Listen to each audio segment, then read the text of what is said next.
Stand by, guys, we're nearly there. Can you hear me, Dylan?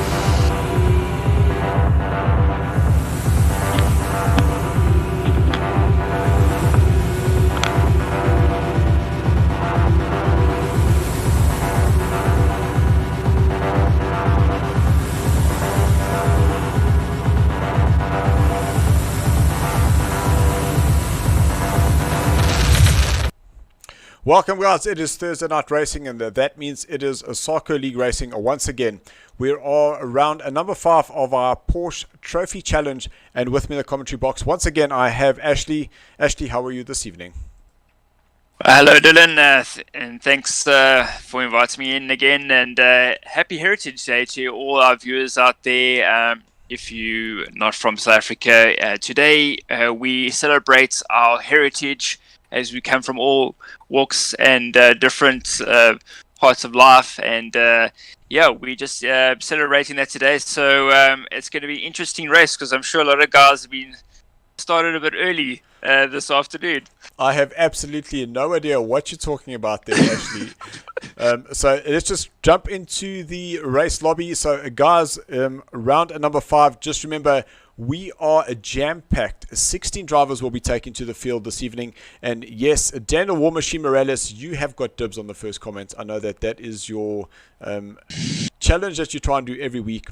Guys, take it easy. Lots and lots of drivers on the track. We're here at the Monza GP circuit. The weather will be fine. Light clouds for this evening. This evening's racing. Take it easy, enjoy it, and just remember, you cannot win this race into turn number 1. Take it easy, be aware of those drivers around you, and all I can say is enjoy this on this Heritage Day. Let's take it away, Tyler.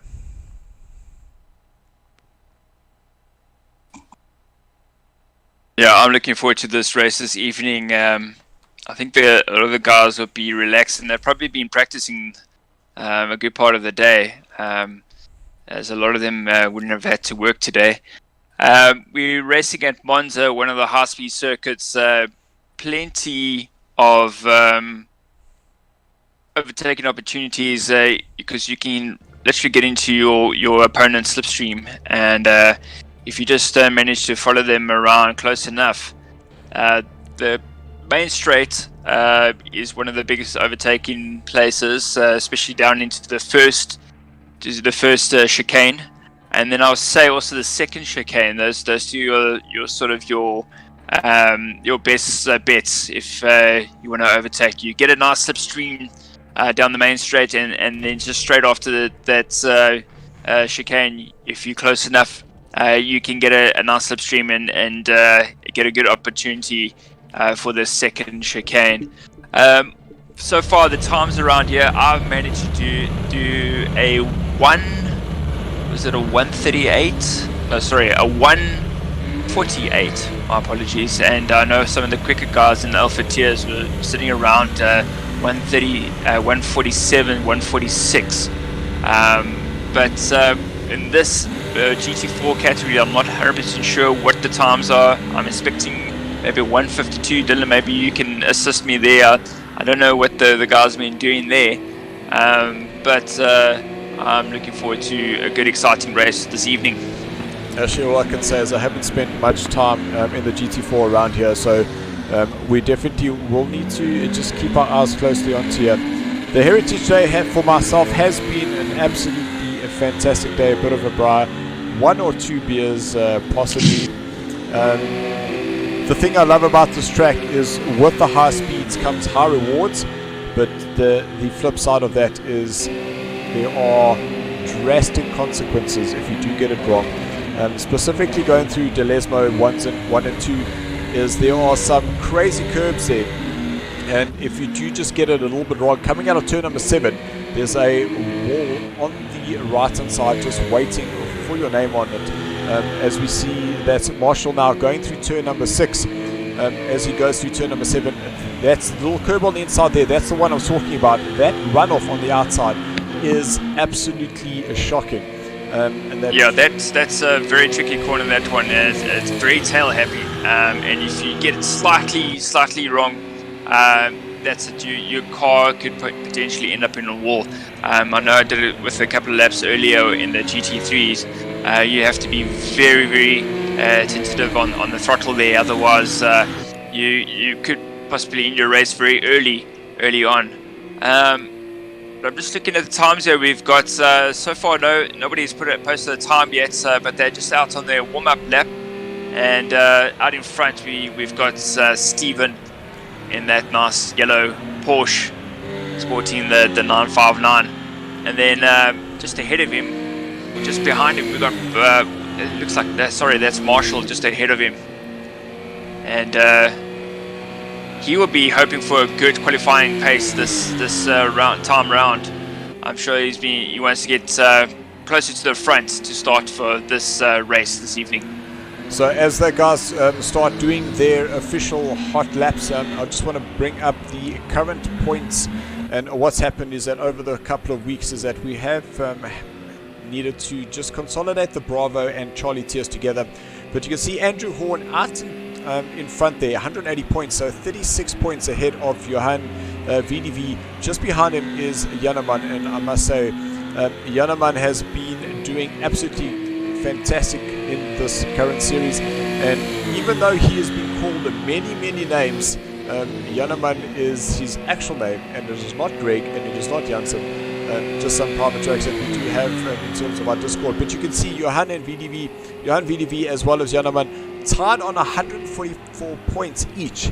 And those are the two teammates. Just behind them, Peter Brunt, and we know that he's been doing absolutely fantastically in our Vintage Touring Car Series. 8 points behind him is Marshall, followed by Mal Jacques, who's not racing this evening. Andrew Morogioni, he too is not racing, and then Tyler Scott. So he will be able to make up a good couple of points this evening. And Dane's a couple of points further down, and I'm sure he'll be looking for a great result, as too will Brandon Dos Santos down in 10th position. Yeah, it's been a very tight, as we see there, Papa Whiskey getting a bit of nudge there from, is that Johan Hood that was behind him. It's been extremely tight in championship so far, and still a lot to play for coming up in the next couple of races. As you mentioned, not much in it between second, third, fourth. I'm sure those guys will be eager to get a podium again this evening. So actually, while we have just over 5 minutes left of this race, let's just have a look and see who's watching us and joined us this evening. So we've got Ray de Cockaway from Luxembourg. He's with us once again. Ray, how's it? And of course, Daniel Morella's a War Machine. He is supporting the guys from Sim Stuff Racing. Rudy Bay saying one of his favorite tracks, but we will see him in the Alpha tier a little bit later. Richard Collins, he's saying, how's it, guys? Good luck to all. Thanks for joining us, Richard. Really appreciate the support. Then we've got Borgtor, that's Christo. He's saying good luck, gents, specifically to Sim Stuff Racing. He will be racing with us once again on a Monday when we go back to the Vintage Touring Cars. And Peter Hardeman saying, have a good race, Rough Riders. He'll be supporting Terry, Brandon, as well as Andrew Horde, who's currently leading this championship. So I'm just looking at the Facebook page. We so far have one viewer who's posted a message from Nikki Pearson. Good luck, Janneman. So Janneman, you have a fan there, and hopefully you can show us what you've been so good at showing us the last couple of races. So out in front of I'd actually be quite interested to find out between Johan VDV and Janneman. Are there team orders, considering you guys are tied on points? Yeah, that would be an interesting call. But fortunately, there's no managers to manage that and shout up the radio and give orders. So I'm sure those guys will have to fight it out fair and square. So on provisional pole is Stephen, currently in shot 156.6, so 2.1 seconds ahead of Marshall, who's in second place. The Horn Dog 159.5. Brandon DeSantos 159.5 as well. A couple of hundredths of a second there between them. Then Johan VDB down in fifth with his teammate just behind him. Just dropped down and dropped down even further as both Dane and Colin from Dakel Racing, they go fifth and sixth respectively. Johan down into seventh place with Janneman in eighth position. Peter Brunt down in ninth place. That's pretty surprising. I did not expect to see him further down. And as we say that, thank you, Peter Brunt. He puts himself up into third place. Then Richard Berner, he's back from his time away. We've got him down in 10th place. Neve, he joins us once again. He's in 11th place with Chili Wolford in 12th position. Stefan, he's in 13th with Jared, the youngster from the F400 karting series. He joins us. He's down in 14th place. And the Greg, original Greg, the driver I kept confusing with Janneman. He's still to put a time in, and then Tyler Scott down in 16th place, still to get a time in with just under 2.5 minutes to go. He's really keeping it to the end. I must say, Dylan Brandon is putting on a fantastic show here, and just a reminder to the viewers that he's still using a controller. And I think he's the only guy on the track at the moment that doesn't have a steering wheel, so he's still within 2 seconds of the leader, just over 2 seconds of leader, but he's up there. He's in the top 6 drivers out of the 16 at the moment, so a fantastic job there. So I'll be looking out for him. And interesting enough, the Horn Dog we've seen over the past couple of races dominating, seems to be battling down in 5th at the moment. So perhaps he'll get a better lap on this particular one that he's on at the moment. I may have some inside information as to why he's please share. Further down the field.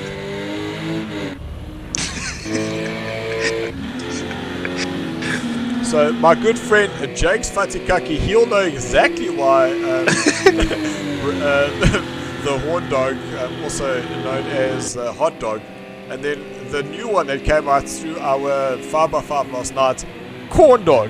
So unfortunately Andrew's name has been absolutely abused, and that's why we do try and keep the guys' real names up on the screen and talk to them, because we do know that even Johan VDV, as we're looking at him, we have called him Johan DVD, so apologies there, but you know, heat of the moment stuff, and unfortunately tongue twisters do happen.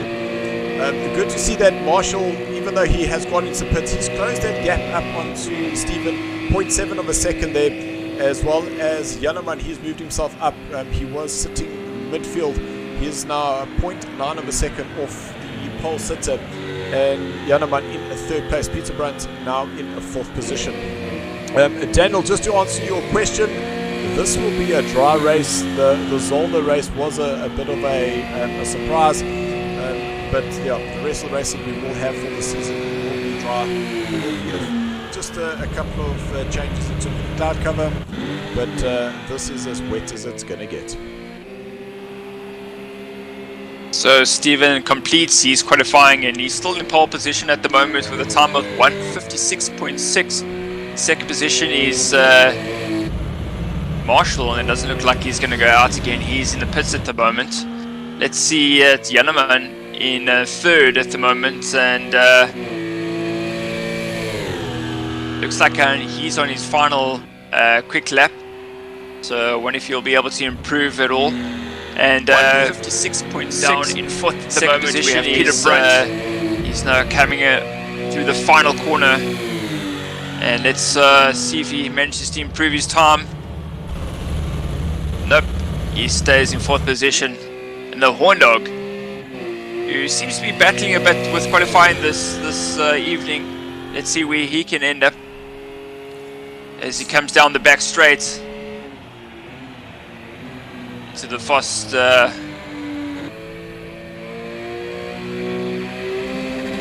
bus. Is it a bus stop? What would you call that section, Dylan? The chicane? That is the chicane, correct. Yeah. Daniel, I have just updated my settings slightly, so if you can just let us know. So we do rely on Daniel to just go back and review the stream if there are one or two things that we missed. Daniel has always offered to go back and review that. So Daniel, we do love having you on board as our silent partner in the US. Thank you so much, and we do appreciate your efforts.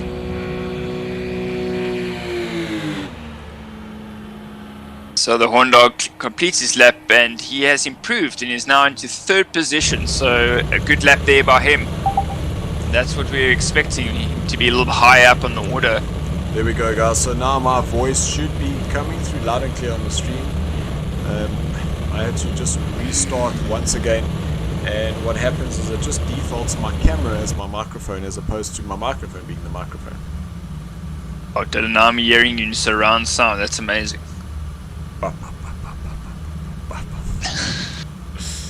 So guys, 40 minutes to come of this race. Just remember, each driver will need to do one mandatory pit stop. It is not determined what they need to do in the pits as long as they stop. That is the rules, and off they will go. Rudy, apologies. Let me try that again. Rudy, I apologize. I did miss your message. He did say that this was one of his favorite tracks, or did I mention that already? Because now all of a sudden I remember saying, but we'll see you later in the alpha tier. So Rudy, double exposure there for you.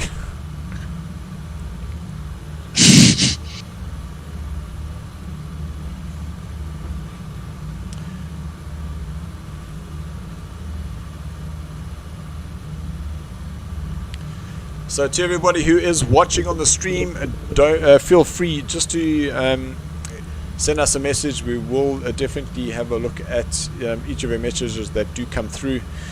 Let us know who you're supporting this evening, and obviously we definitely like to know what's happening in terms of the racing. Are you enjoying what you're seeing? And we definitely love hearing from everyone who is watching.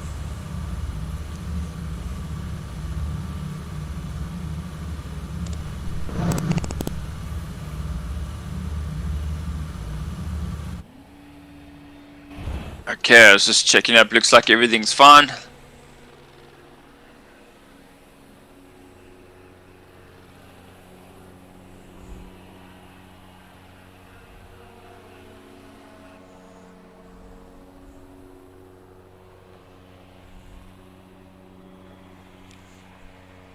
So we're just waiting for the start of the countdown. The guys are just loading their setups, and once those setups are loaded, we will be going. So for those viewers who just joined, the guys will get their setups ready, their pit strategy, because as you know, this is a mandatory pit stop that we have to do tonight, or each driver has to do. So they'll just be making sure that they load everything, and they've got roughly about a minute and a half to do everything.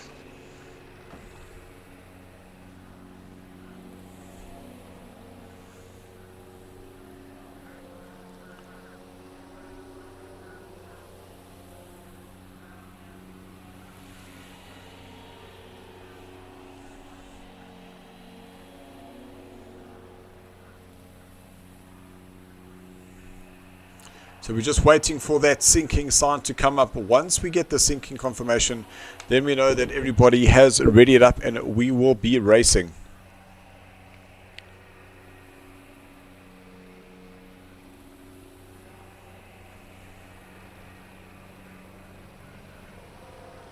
Cameraman Tim looks like he's overcompensating for some of the mistakes that he's done recently, making sure he catches everybody on the grid. So thank you very much, Cameraman Tim. I really appreciate your efforts. He can't hear you at the moment, Dylan, but I'll let him know. Thank you so much there, Ashley. Appreciate it.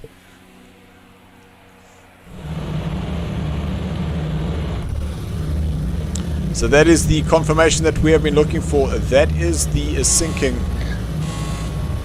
So that is 4 red lights. That's green lights. So we are racing here. Ooh, a little slow start there. didn't quite remember who that was, but you can see that. Remember, Dylan, they do a formation. You're so correct. So I got you. Hold on. We're down to 14 drivers, so we have been losing drivers as we're going. So we've lost. Terry Wolford is out, as well as. Was it Richard? No, he's there. it's not Richard. It is Jared.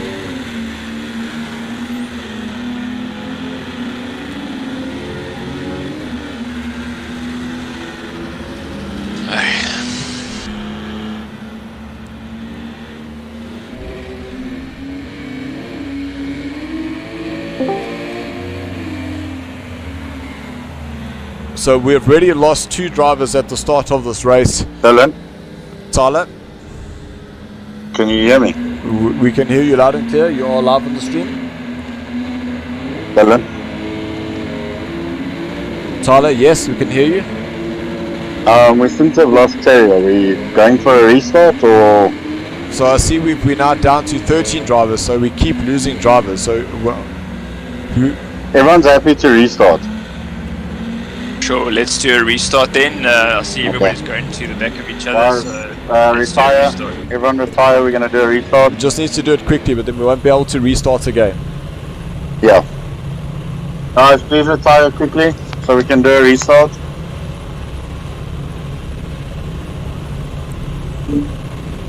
So actually, I must definitely just Don't confirm exit, that in terms of Don't exit, just do a restart. Okay. Tyler, I'm just going to mute you quickly. Just in terms of the life of Project Cars 2, is that definitely does look like that we're having more and more issues with it. So after the season, we're definitely going to have a very long, hard look to see what we're going to be offering going forward. But man, oh man, since the guys have gone into Project Cars 3, we're just having a lot more issues with Project Cars 2. Yeah, well, you see, this is the problem they had the other night with the guys going into their own private police. Yeah, look.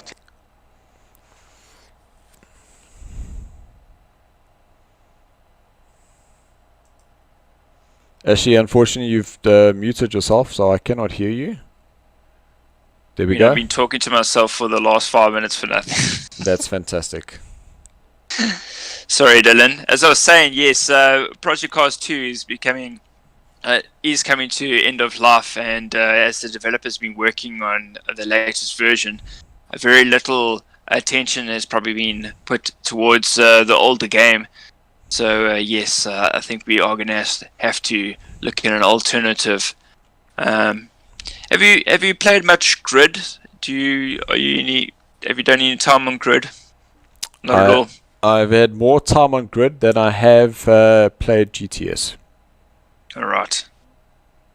So that might be an option. I know that's. I have a couple of friends who play that, and they say it's pretty good. But we'll have to test it out. Obviously, we'll have to see what all the options are. I mean, otherwise we're gonna have to look at Assetto Corsa, but that's also still in its infant stages, if you want to put it that way. It still needs a lot of work, but I think it is improving. They have released a new update recently that's fixed a couple of bugs, but there's still a lot of work that needs to be done there. Yeah, so we as a community that we have looked at Project Cars 3, but just in terms of the type of racing that we want to be offering our racing community, the fact that we're not able to get a qualifying session in does make it very difficult to justify the racing. So we have stayed away from Project Cars 3. One of the other options is to possibly wait for the next Gran Turismo 7. So we'll definitely have a long, hard look into that.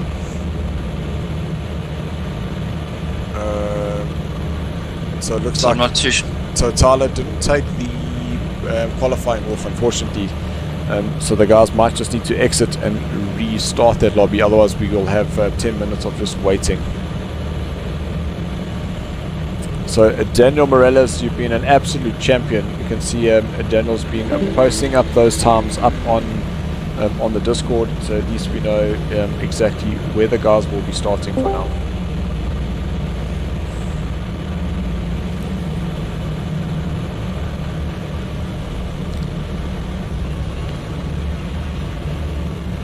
So actually I do see the guys are starting to just exit out of this current lobby. Yeah, it sounds like they're going to restart the game.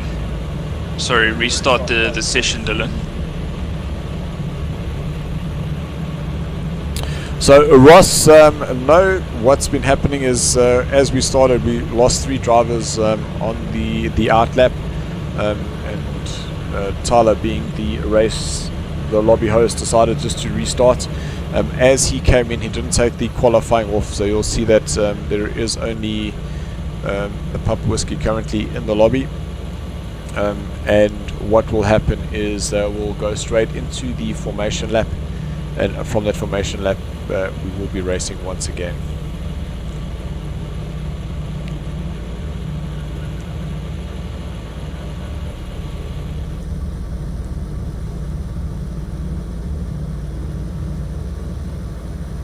So we're on board with Stefan. I don't think he's got the memo to please just leave the lobby.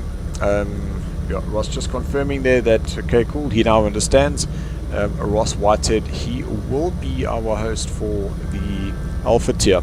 That is the invite that we have been waiting for. We'll just jump in there now.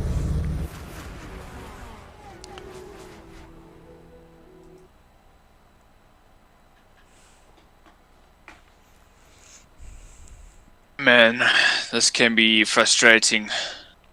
So not only for the current drivers, but as well as for the viewers as well. Just waiting to see the racing start. But then also we do have the Alpha tier waiting in the wings.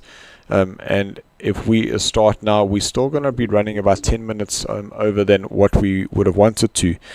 So to the Bravo tier guys, we want to get going as soon as possible, just so we don't delay the Alpha tier any longer.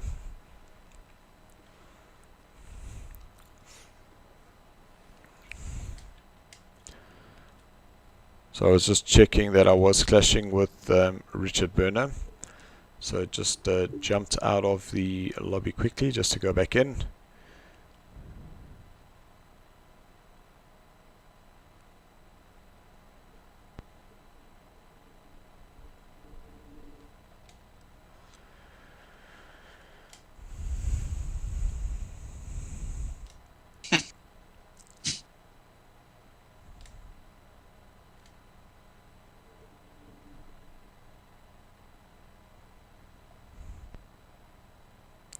So I see everybody is just waiting for me to join.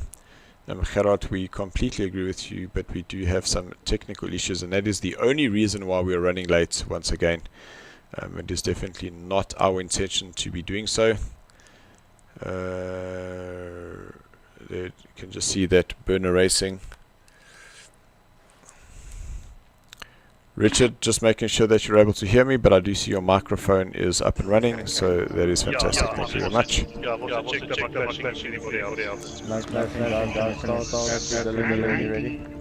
We are ready, Tyler. Just make sure that qualifying is off. That's it. We are now going to be going into that rolling start. We've got Cam Scott who's joined us. I see that he's going to be supporting Stephen. Scotty, how are you doing, man? Great to see you joining us on the stream. Got Stephen on Facebook who said, "Hey boys." So he's been watching us. He's going to be watching us this evening. Actually, I am getting your echo once again. So whatever you did before we rejoined, just undo that. There you go. Thank you kindly. Sorted.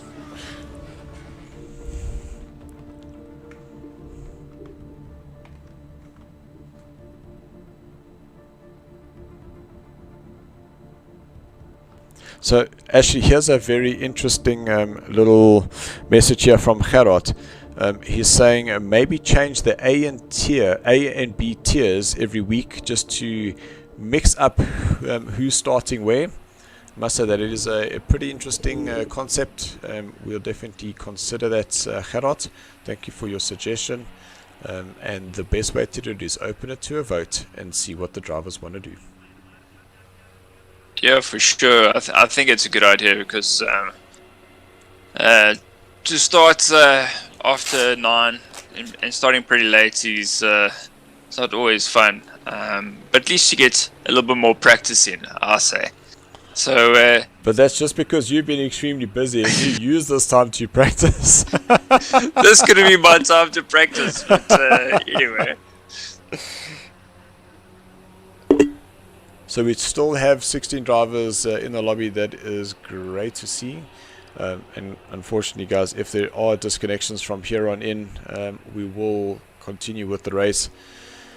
We just try to keep as many drivers in for that side of the race as possible. It is not the norm, but the whole idea is just to get people driving, because they go and they invest the time in terms of getting the setups ready, in terms of putting the time practicing for the race, and there's nothing worse than just being disconnected right at the start of the race.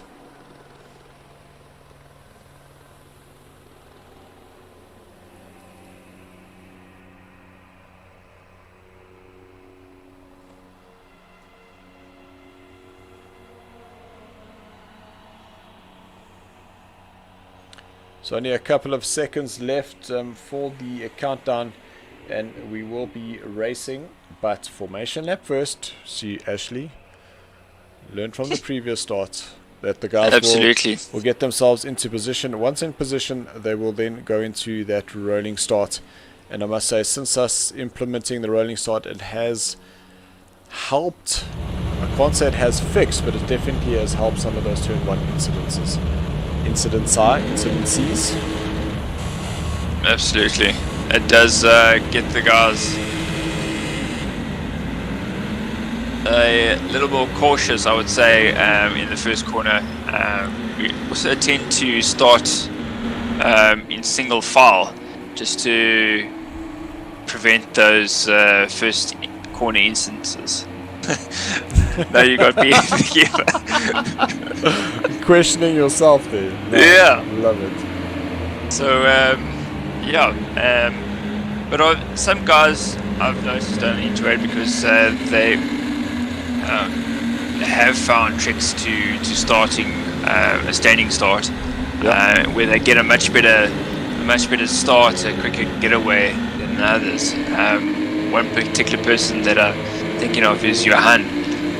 He is extremely quick on the standing start, so the rolling start for him is a bit of a disadvantage. But starting in 5th position, I must say, you can't really say a disadvantage, but it takes away the fact that he had an advantage. It just kind of evens out that playing field. Absolutely. So for him, it's a disadvantage. But I don't mind either. It's I think it makes it a little bit more interesting. You get to warm up your tires before the race. For me, it's nice. I also get to check my pit strategy, make sure that that's all correct. We see Brandon having a bit of a glitch there.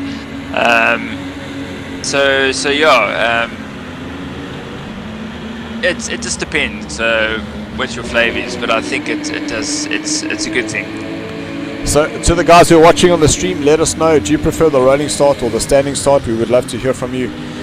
My personal preference is I much prefer the rolling start, and that's just because that for myself, I'm never quite on pole position, but what I find quite happening quite often is that you'll get a good start, but there'll be 2 drivers behind you. So in the instance of Johan, and all of a sudden what happens is that you find yourself being 4 wide, going into a corner, and 4 doesn't fit into 1. We know we can possibly get 2 into 1, and that's where I start getting a little bit anxious, where at least doing the rolling starts is that everyone's up to pace.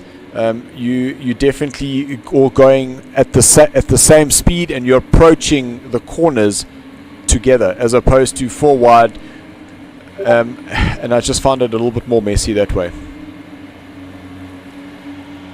Well, let's see, because this is going to be an interesting start, because I mean they're on a quick section of the track, And that first corner, as everybody knows, is a chicane where they go right down from 200 odd k's an hour to first gear.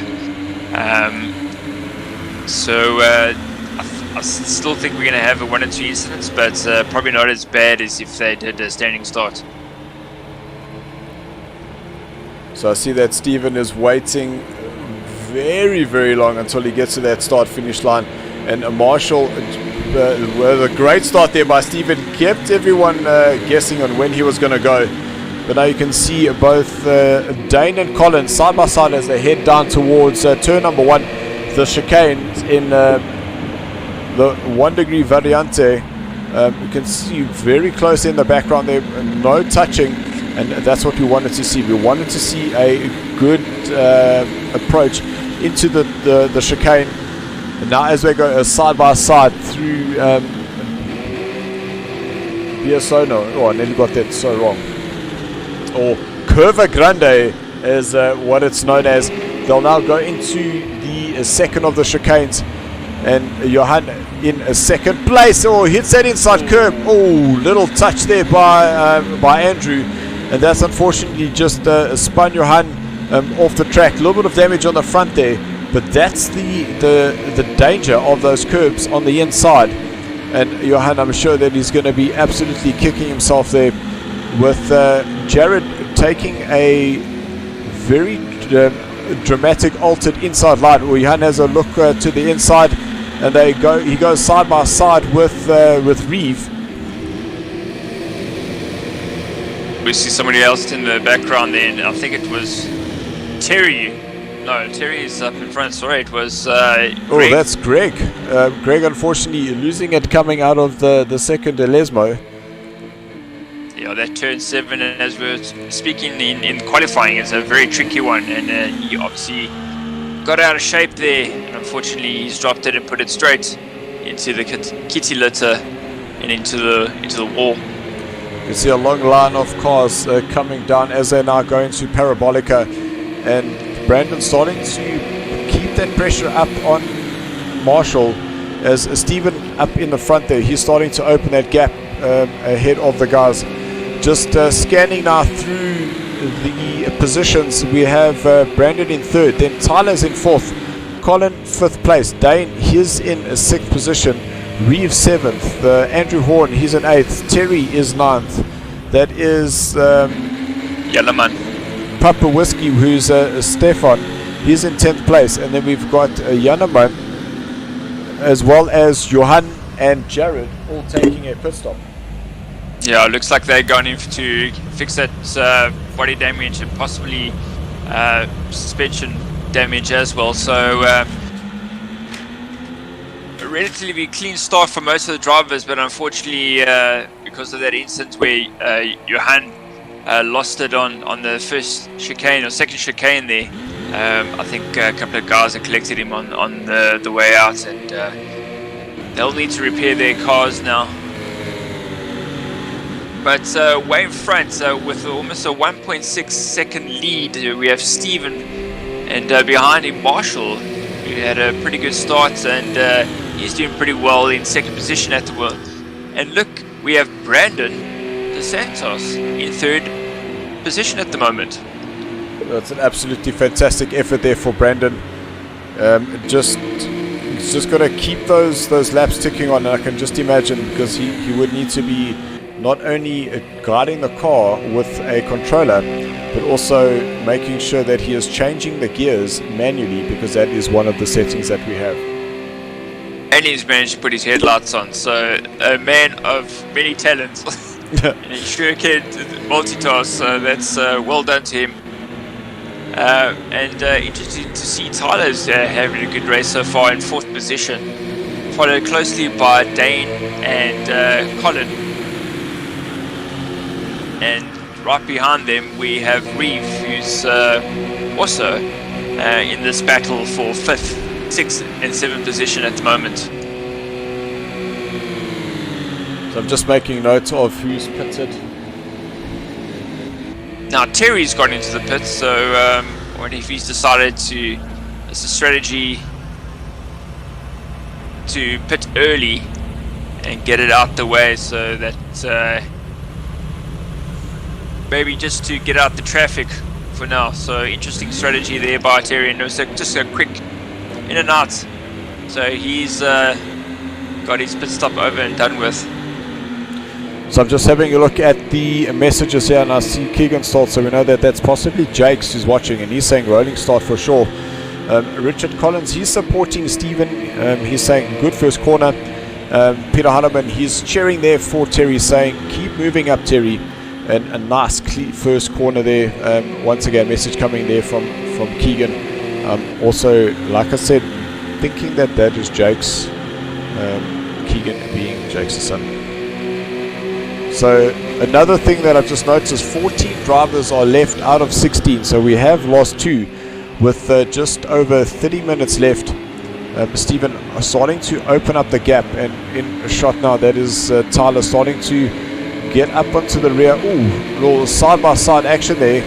And that is Marshall in front. It looks like he got it a little bit wrong going into Ascari.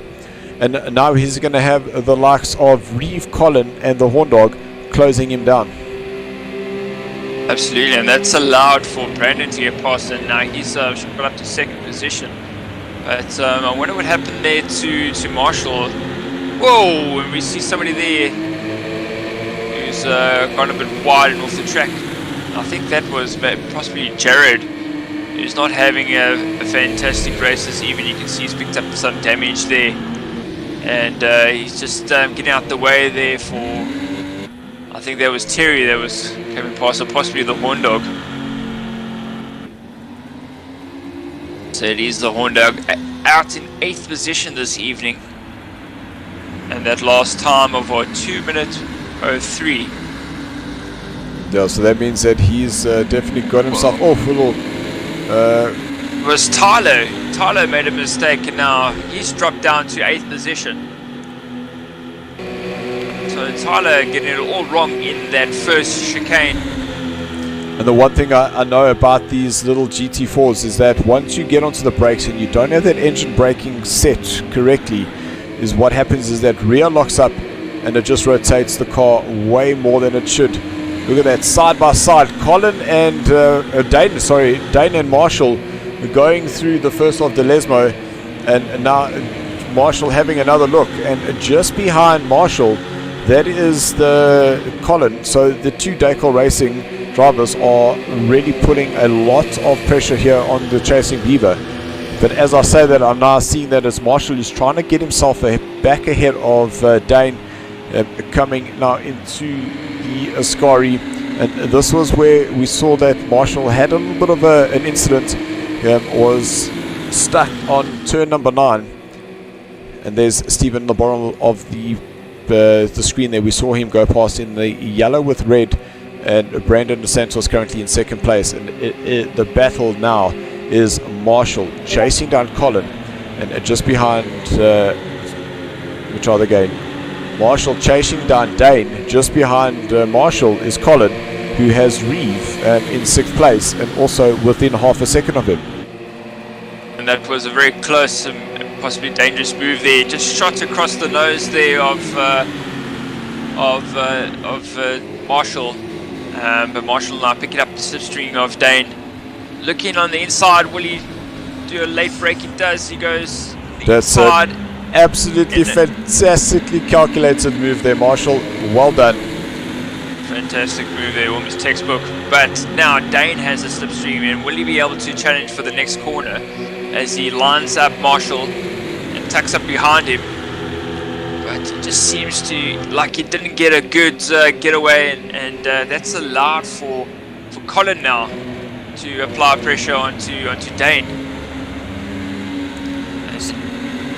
Just looking at our Discord, and it was Richard that's actually joined us, and sorry guys, he had to exit. His setup didn't load for the race, and unfortunately Peter wasn't able to join as well, that he got stuck in a spectators mode. So two drivers out there. Thank you, Richard, for just letting us know what was going on, as we see Dane going around the outside of Colin, going through the second Delesmo. Just remember, those two drivers are teammates, And I wonder if they're having a little discussion as Reeve now, he's going to get himself onto the inside as they head into the chicane. It looks like he's been able to make that move stick. So Reeve coming all the way down from 6th place. Oh, little kick of the rear as he goes through Ascari. So Reeve getting it all wrong. Oh, that's heavy damage on the front here. So that's but he's still going backwards. ruined. He just needs to just be patient, allow that car to go past. And there, that was Colin, who's still ahead of him. So the driver that did overtake him wasn't for a place. So Reeve is still in 6th place. This is where Reeve now needs to go into the pits, go and repair that damage, because he'll still have time to go and resuscitate more positions here. Yeah, fortunately he's close enough to the pits, but thank goodness he didn't pull the Vettel there and pull in front of another driver.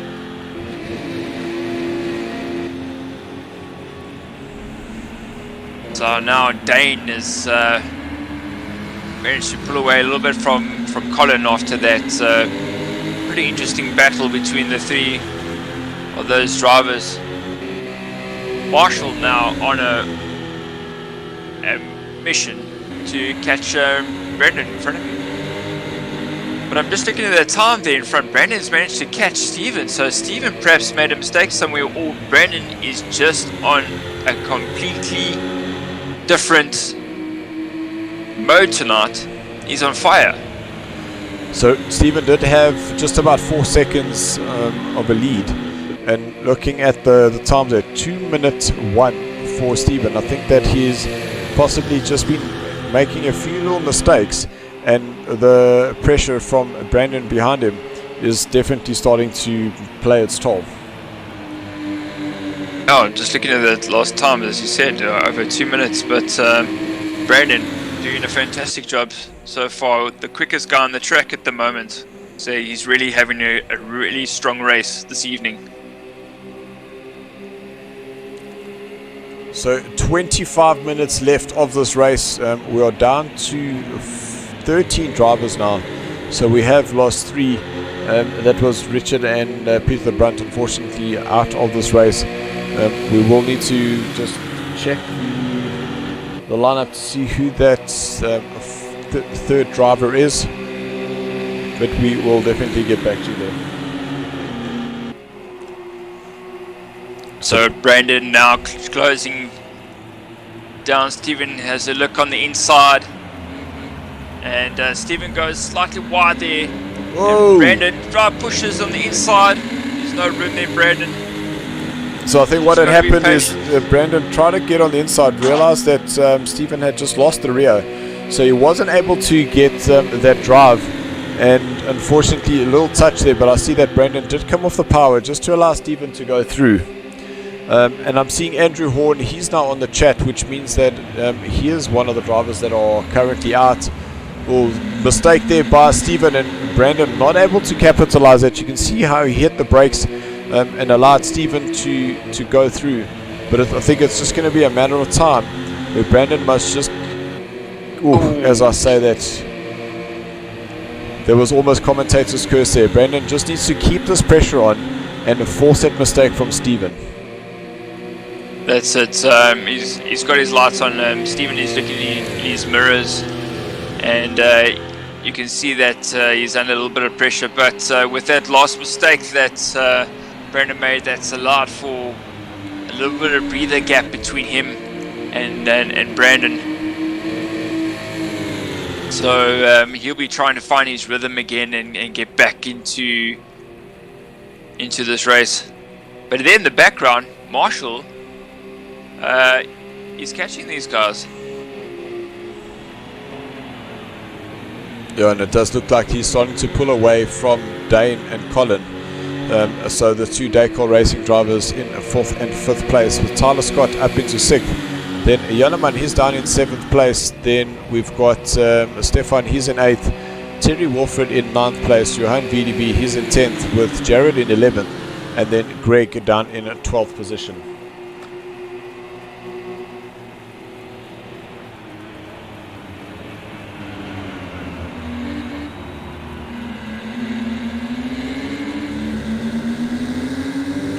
can see just a little kick off the rear as Brandon touched that outside curb.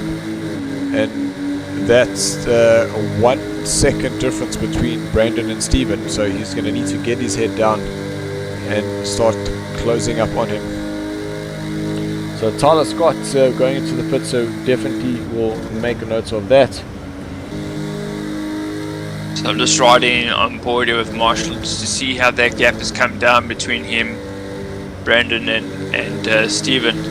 On that last lap he did a 1:58.6, which was almost 2 seconds, just over 2 seconds quicker than Steven in first position at the moment, and over 3 seconds quicker than Brandon in second position at the moment. So that gap is coming down quite nicely, so we'll keep our eye on him to see where he manages to finish in this race. Further down the field, Dane has opened up a nice gap between himself and Colin. Ashley, can you just jump there to 7th place, please? I just see that Terry and Stefan, they were pretty close, but it looks like Terry has been able to move himself up into 7th place and is starting to open that gap on Stefan there. Yeah, I think Stefan made a mistake on that last lap. If you look at his time, there was 2 minutes 7 seconds. I didn't see him going in the pits, but I think he actually went to the pits early in the race, didn't he? And then we have Greg coming into the pits, and his car is looking a little bit worse for wear. So no tyres there, so that would just be a damage correction.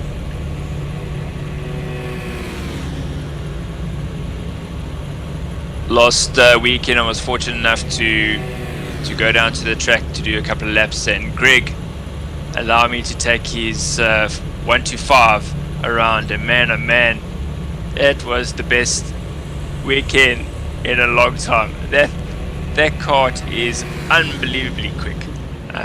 So thanks to Greg for sharing that experience with me. I thought it was the fact that it had the SARCO stickers on it what made it so quick. It was an animal, that machine. It's nothing I've ever driven like anything else that I've driven before. It took my breath away, literally. I mean, 5 laps in that kart, and I had to come in because my arms were completely lame. Then all I can say, Ashley, karting, you're doing it wrong. So up to our race leader, and that's Steven, who's got Brandon DeSantos right behind him. These two are now going through Ascari. You can see very different lines for them as Brandon throws that car and he just manages to keep it off the wall there. Yes. Wow, that was extremely close. And generally what will happen is that car snaps and it pulls yourself to the left hand side of the track, and there's a wall there waiting with open arms for you. So I'm actually quite glad that Brandon was able to keep that off the wall so that he can continue this battle. Looking at the times between himself and Marshall, so they're just about doing the same times. Marshall just getting 0.2 of a second over Brandon that time round. 18.5 minutes to go of this first race, and this, we are currently watching the race for the lead.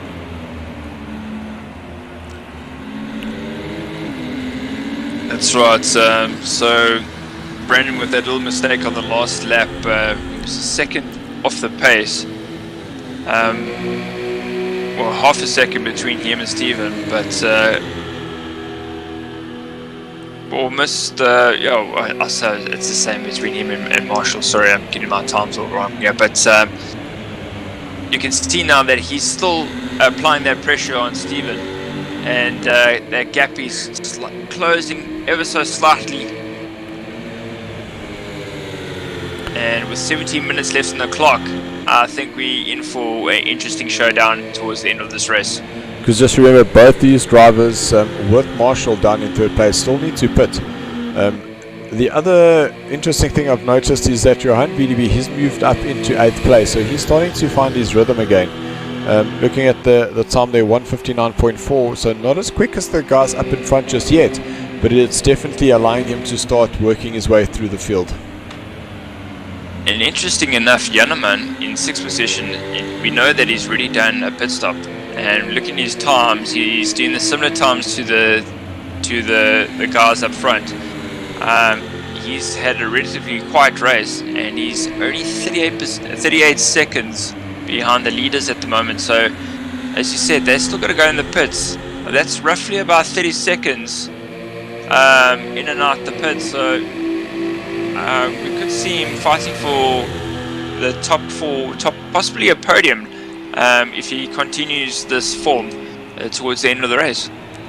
I can't agree with you anymore there, Ashley. And I know that here at the Monza circuit, that pit lane is quite long compared to some of the others. And because you're getting so much speed coming out of the parabolica, going along the start-finish line, there is a lot of time that is wasted slowing your car down and going into the pits. So Brandon's managed to close that gap now by another half a second. He's right on the back end, possibly able to pick up the slipstream down the straight here. So I thought there was a little look to the inside there. As he did have a look there, Dylan. Going into Scori, and I'm all for the look. Apologies, that's not a Scori. That was through the second of that was out of the chicane. Now they're in the Delismo. This is the second Delismo, and the more you just put your nose in there just to show it, what it does is just create that uncertainty of the driver behind you, that will he actually have a dive or is he just looking? And the more you do it, the more you unsettle the driver in front, and that's when you're able to take an advantage. Absolutely, because they're looking in the mirrors and they're not paying attention on the actual road. But on that last lap, Brandon looked quick as a 157.4, and just behind him with a 157.9 is Marshall. So Marshall's still trying to catch these guys, and I think Brandon sensed that and is now turning up the works a bit and adding more pressure onto Stephen. I can tell you what's absolutely extremely frustrating as we see Stephen going a little bit wide coming through Parabolica. They're in 3rd place. You can see the 2 guys in front fighting and battling, and you start matching the guys in front of you lap for lap. You're just not closing them down. Man, oh man, that is one of the most frustrating things ever. Yeah, I can concur with that, Dylan. So look at that, Brandon and Stephen, 139.3s for both of them. Marshall, whoa, Stephen getting that rear a little bit loose on that power, and a 158.4 for Marshall. And Brandon should be able to have a look down going into the second of the chicanes. Turn number 4 is that he'll have the driver now move to the inside, as Stephen's going to have to go very defensive for the left-hander here into turn number 4. Ooh, Brandon getting a little bit squirrely, but you can see Brandon took a much later entry there just to tighten up that line frame on the exit. Now through Delismo 1, little kick of the rear, so Stephen a little bit of breathing space now for him, and we can definitely see in the background Marshall starting to get ever closer, and it's just a couple of hundredths of a second every lap, and that's all he needs. 13.5 minutes to go. Sure. Yeah, it looked like Brendan had a bit of advantage there coming out the first chicane, but unfortunately wasn't able to tuck him behind Stephen and get that slipstream.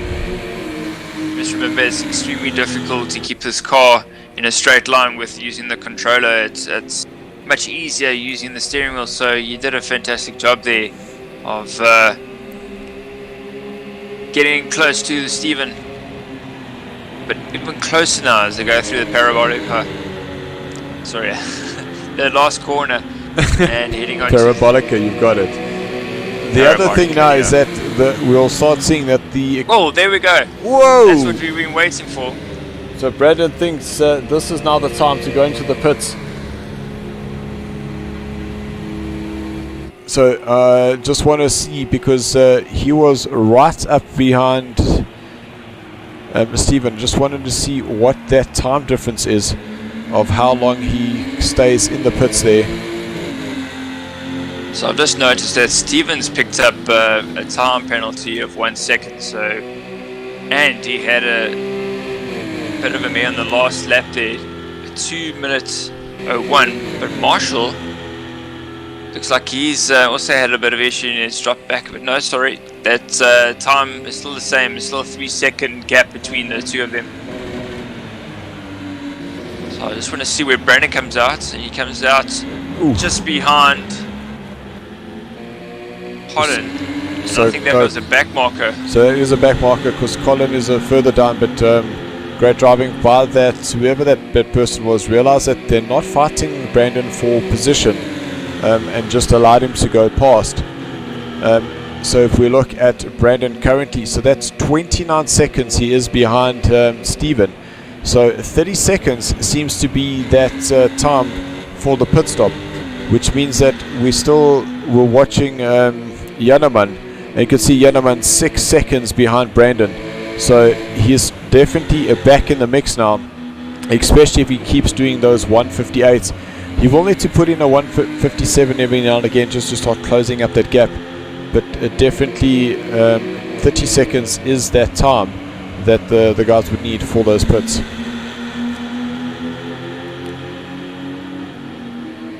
So there we see Janneman, and he's just getting side by side, and it makes a contact with the back marker, and unfortunately they both go into the wall, and that's severely messed up Janneman's race, and that is most unfortunate. And looks like he's picked up some quite bad damage. Quite a bit of damage there. He really hit that outside wall quite hard. So I'm not sure who that was. I think it was Papa Whiskey.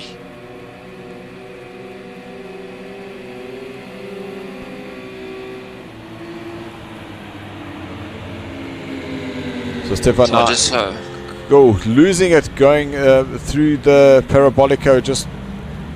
That was extremely close. Just hope he can get it around without. So he managed to get away there. Now I see someone who's gone a bit wide there. I'm not sure. I think that was Terry that went a bit wide there in the background. Terry in 7th position, and he also had a pit quite early in this race after picking up some damage. Well, I think his pit strategy was quite early in this race, and he's now moved up to 7th position, and he'll be closing down on Janneman, and I'm sure he'll be taking that position because Janneman has picked up some serious damage here. Just looking at Brandon now, he's picked up a 1 second penalty as well, so that's also for track limits, penalty for track limits. So I'm just looking at the times. We know 30 seconds is the time that it's going to take to go into the pits. Stephen, Marshall, Dane and Colin, I don't have them pitting yet, which means that Brandon is still quite close in getting himself up into first place. Absolutely, but I think he did make a mistake on that previous lap, and that his time was at 2 minutes 6 seconds. So that might have been his out lap, because there goes Stephen, there goes Marshall. So it looks like Stephen is now setting the pace for Marshall as well. Oh, I see some wet tires out there. That would make me absolutely anxious. Yes, but fortunately they're not going to change any tires. Yo, those are definitely wet, so I'm sure the guys are saying, what are you doing with those tires? Keep them away. Just want to see where Brandon is. So that's He's Brandon down to the start-finish line. Marshall still exiting the pit, so there's Stephen, and I'm sure Brandon's going to be slotting in a little bit behind him. But has Brandon got himself ahead of Marshall? Yes, he has. You can see the change of the positions there. So Brandon now back up to second place, so 6 seconds between himself and Stephen. So Marshall is technically in third, with both Dane and Colin still needing to pit. And we've got Janneman in 6th place. Janneman has pitted already, so if he can hang on to 28 seconds there, he might be able to steal possibly 1 or 2 places there. So looks like Brandon lost quite a bit of time there to Steven, and that confirms my my thought there that he may have made a mistake somewhere, and that's allowed Marshall to close right on the back of Brandon, and he's going to be applying pressure now.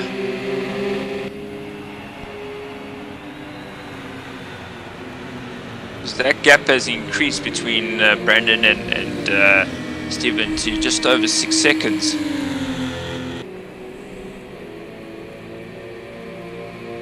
Jonaman in 6th place, he's still fighting really hard there.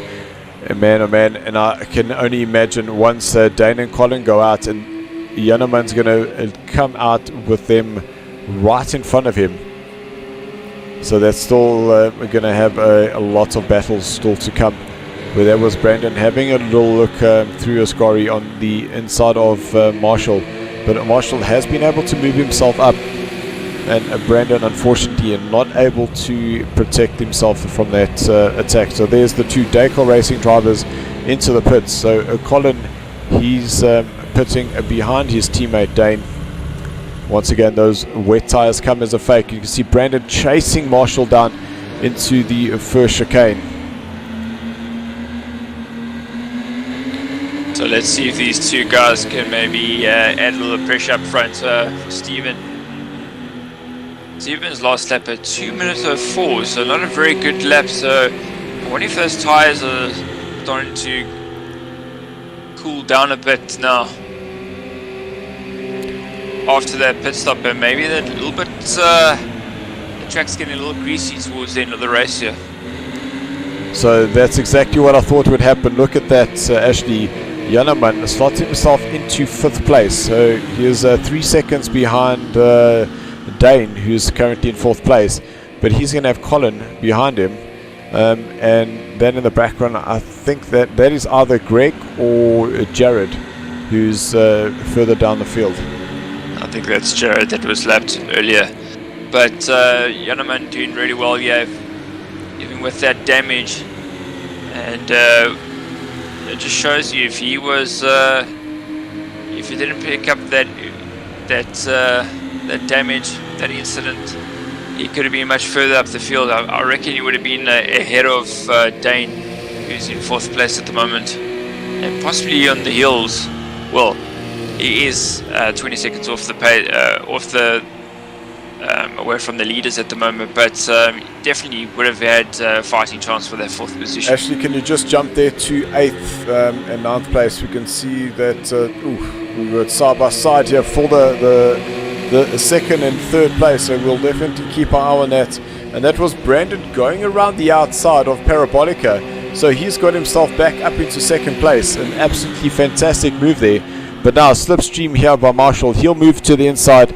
I don't think he quite got that right on the braking. Will there be enough space there for him? Brandon goes very defensive, but that means he's now overshot that. He's going to have to come off that power, or else he will be served a time penalty, unless he's just kept it pinned and saying, we'll rather serve the penalty but not give up that track position.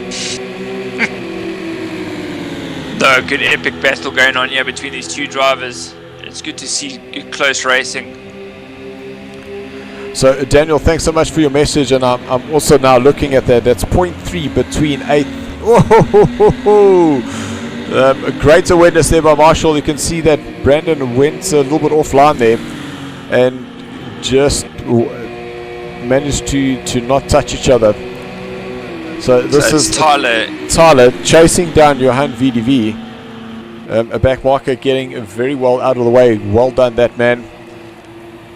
Tyler's going to have a little look to the inside. Will he beat Johan on the brakes? Yes, he does. A great move there by Tyler. He definitely calculated that to perfection.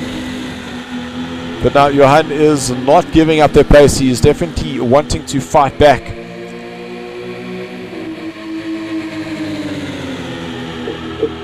Johan's car also looking a bit worse for wear there. So he's now in the slipstream of Tyler.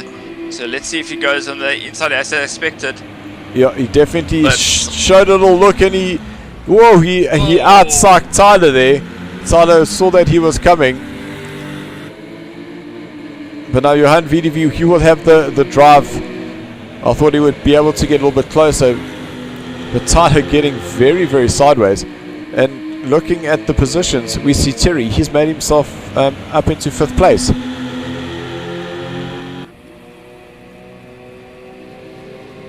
And as I suspected, I mean, we know that Janneman has that damage from that little get-together with Papa Whiskey early in the race. So Terry, who I see Marshall and Brandon are Marshall and Brandon are once again trading places. These two are having an absolute crack of a battle. Look at that, side by side. Well, it does look like Marshall might have just let Brandon go, so maybe there was a little bit of contact there. But we've got 1 minute 20 seconds left as the guys come through the first of the second of the chicanes. Variante della Rogia. We do know that Brandon has that time penalty of 1 second, so all Marshall effectively needs to do is just stick right behind him. And but as a racing driver, you don't want to be, you want to finish ahead of you, so he's going to push like crazy. I definitely don't want a charity position. I want to fight for that position. Absolutely. And that's exactly what Marshall was doing. He's looking on the inside. He's showing Brandon that he's there. He's applying the pressure. And I think we're going to get another lap in here. Quite possibly. Well, if that is Steven ahead of them, 23 seconds to get to the start-finish line. I think it might be a little bit close. But I think that this is going to be the sprint to... Was that a tag on the back of Brandon by Marshall? It looked like it, but it was very, very close. But Marshall has... is the time done? I think we're going to have one more lap. Time remaining, so yes, we have one more lap left. So this is where Marshall will be able to fight back to take that position, because it doesn't matter whether... Little tag on the rear there. You can see Marshall looked like he had outbraked himself just a little bit. Slots himself right behind Brandon once again. And this is going to be the battle now. This is the final lap. And I'm sure these guys are going to be absolutely sweating by the time this minute of this lap is left. And I'm sure they're going to have lots of happy faces just because of the racing that they're both having. Ooh, you can see a little bit of Marshall having to jump on those brakes right at the last moment and nearly losing that rear. I promise you, it's all got to do with that engine braking. Ooh, Marshall is wide. That's not what you want to do, Marshall. You want to stay right behind Brandon. And that's now giving Brandon a little bit of a breathing space for this last lap. 1.1 seconds, so that gap is starting to open up. So Marshall's going to... That's all he needs. Yeah. That's all he needs. He needs that Brandon 1 second. And we have a back marker.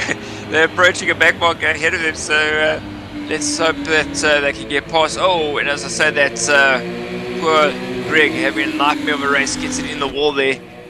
But look at that gap.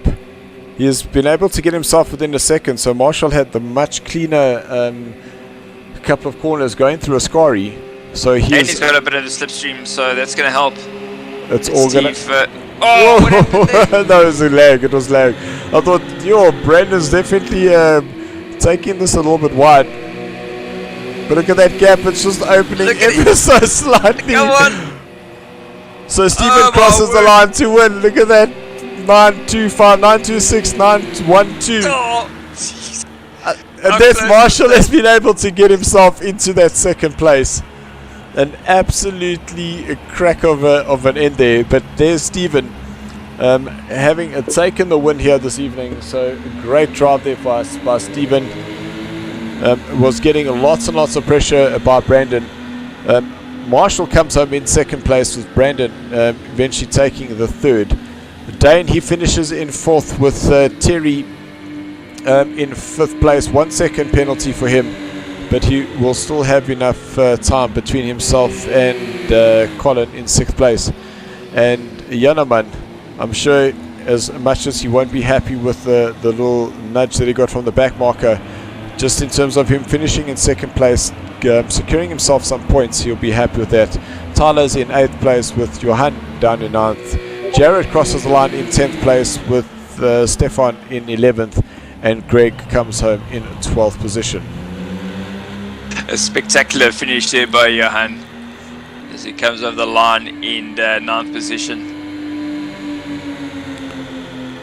So Jared opting for the more compact version of the Porsche Cayman.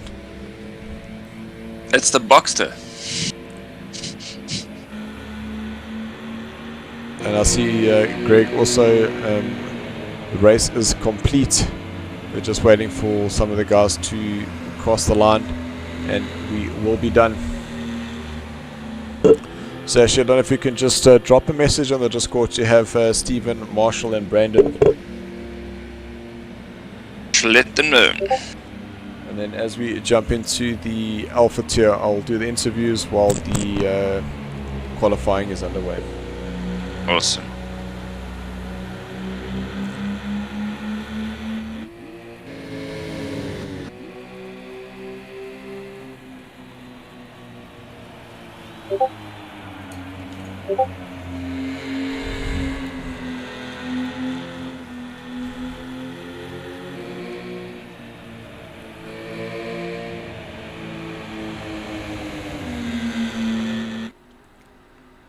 Well, guys, can you have the top three in the Discord, please? Can you hear me?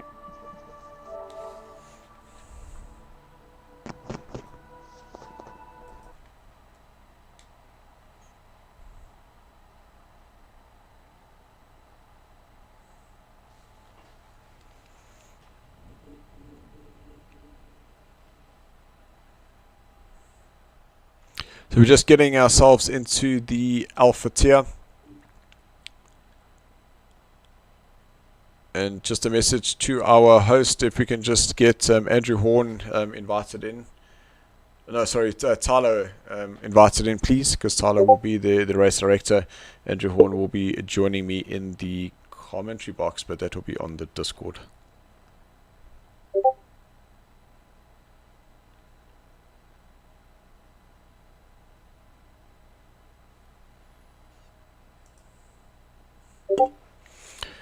So Andrew, listen to me. So Ashley, have a great race, and we'll chat to you later. Thanks Dylan. Thanks to the viewers out there, and have a good rest of your Heritage Day. Thank you very much. Cheers guys. Bye.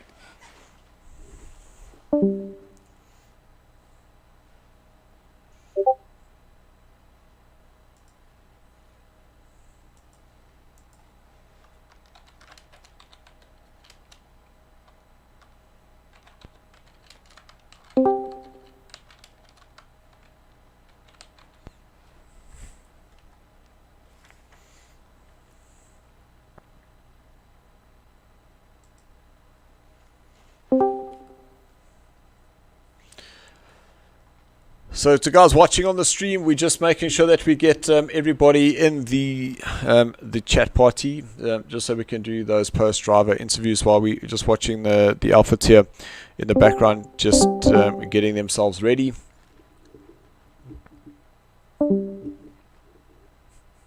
Oh, jeez. I'm just looking behind the scenes as the guys are coming in. There are some really tired looking drivers. And that's kind of what we wanted to see. So it looks like it was absolutely hard work there, but we will be able to chat to them pretty soon.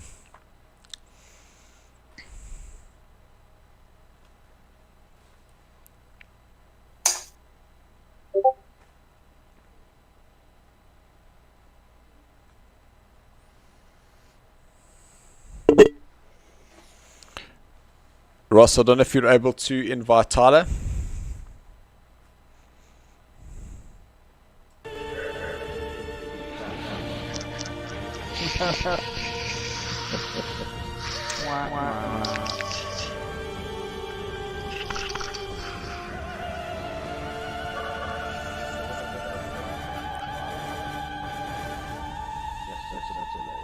Dang, what a race.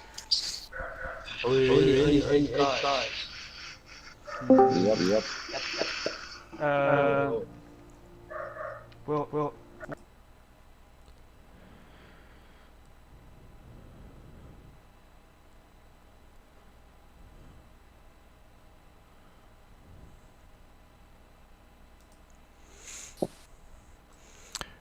Okay, so while the guys in the Alpha tier are getting ready, once they do get going, we are able to chat to the drivers. Let's start with you in third place, Brandon.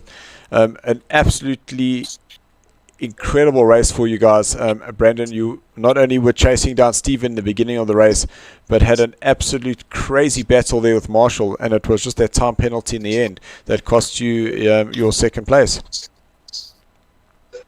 Yeah, I was trying really hard. I found towards the middle of the race I had a bit more pace than Steven. So I tried to go to the pits to try to do an undercut, but it didn't work out because I caught a bit of lap traffic. Yeah, so that didn't work out too well. And then, going with Marshall, he was pushing me hard. So it's awesome. No, it was absolutely great to watch. And then Marshall, a great battle there for you as well. And we were literally counting down the thousandths of a second, watching the battle between yourself and Brandon to cross the line to see whether you would have moved yourself into that second place or not. Yeah, I was kind of unlucky with that spin that I had under braking, trying to chase Steven in the first run, and then as soon as I recovered, I was like pushing as hard as possible to catch the two in front. I knew that I had to make that move on NGK as soon as possible. Otherwise, I'm not going to catch them because they were just much quicker than I was. But eventually, I caught up to them, and I was thinking that I was going to go for the pit stop first before them, and I said, no, let me just wait and see which one is going to go in first. So I saw it was Brando, so I waited for Steven to go in. And as soon as he ducked in, I also ducked in. So, it kind of helped me. And, we had a nice battle at the end. No, it was really great to see. And then let's jump to you, Steven. Looking a bit tired and worse for wear there. Tough race for you? Yeah, it was a bit tough. A few stupid mistakes. But, one is a win. I won't complain about that. No, it was really great, and it was so nice to see Brandon like really pushing in the beginning, but you were able to just hold your own there, minimize some of those mistakes in the end, and eventually just take that win. Yeah, Brandon did push me a bit, and the braking myself. He kept me honest. So if it wasn't for the boys behind me, I don't think I would have been where I am today. No, awesome, Steven. Great drive for you. Let's just cut back into the Alpha tier. Thanks so much, guys. We hope to see you on the stream. Cheers, man. Definitely. Thanks, Dylan. Cheers. Bye-bye. Cheers, guys. Congrats, guys.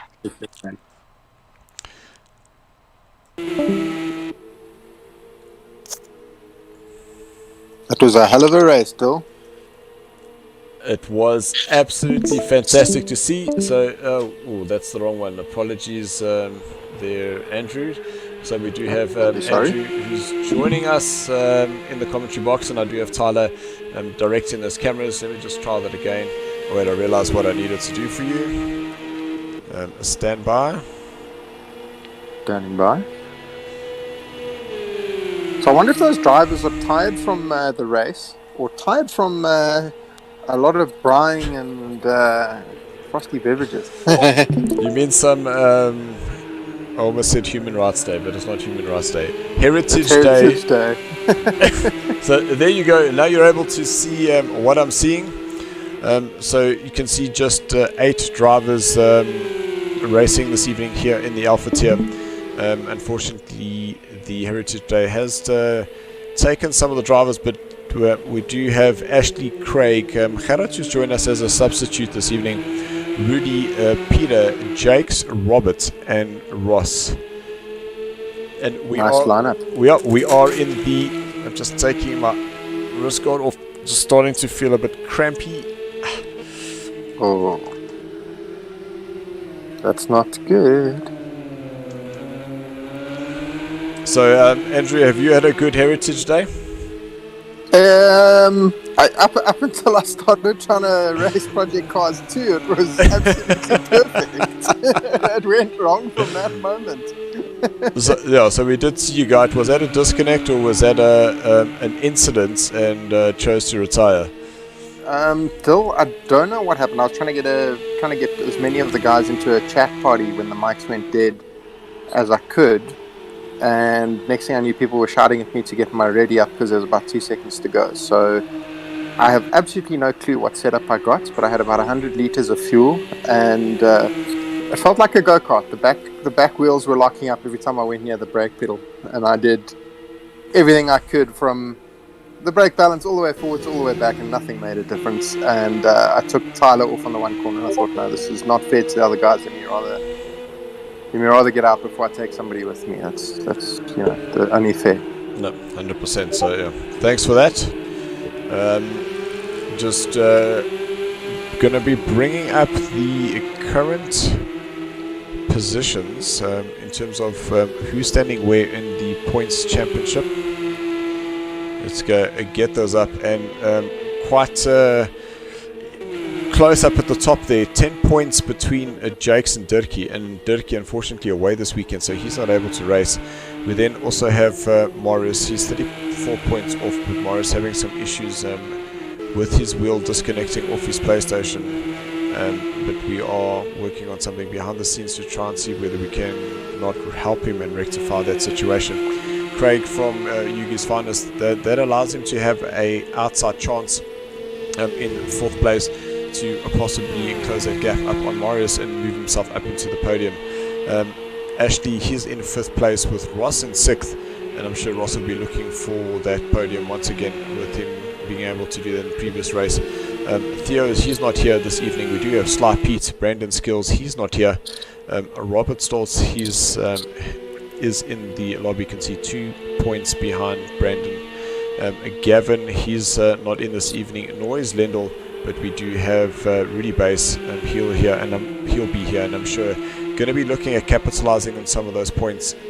Then we have both Colin and Alex, they're not here this evening, as well as the fastest karting hills on the planet, that is Vaughan Hills in 16th place. Have you added a clause to that phrase, by the way? Fastest karting hills. Are we now defining it by category that they're driving on the Well, day? we've had to, because currently Brandon is the fastest online hills on the planet. But because we're not racing, we can't determine that. But in terms of the last time the 2 Hills brothers raced, is that Vaughan was the quicker of the 2. I'm going to put that down to Brandon's unbelievable moustache and the extra weight that adds to the go-kart. That is what's holding him back. He needs to sort that out. I think he's got too much downforce and way too top heavy. Yeah, there you go.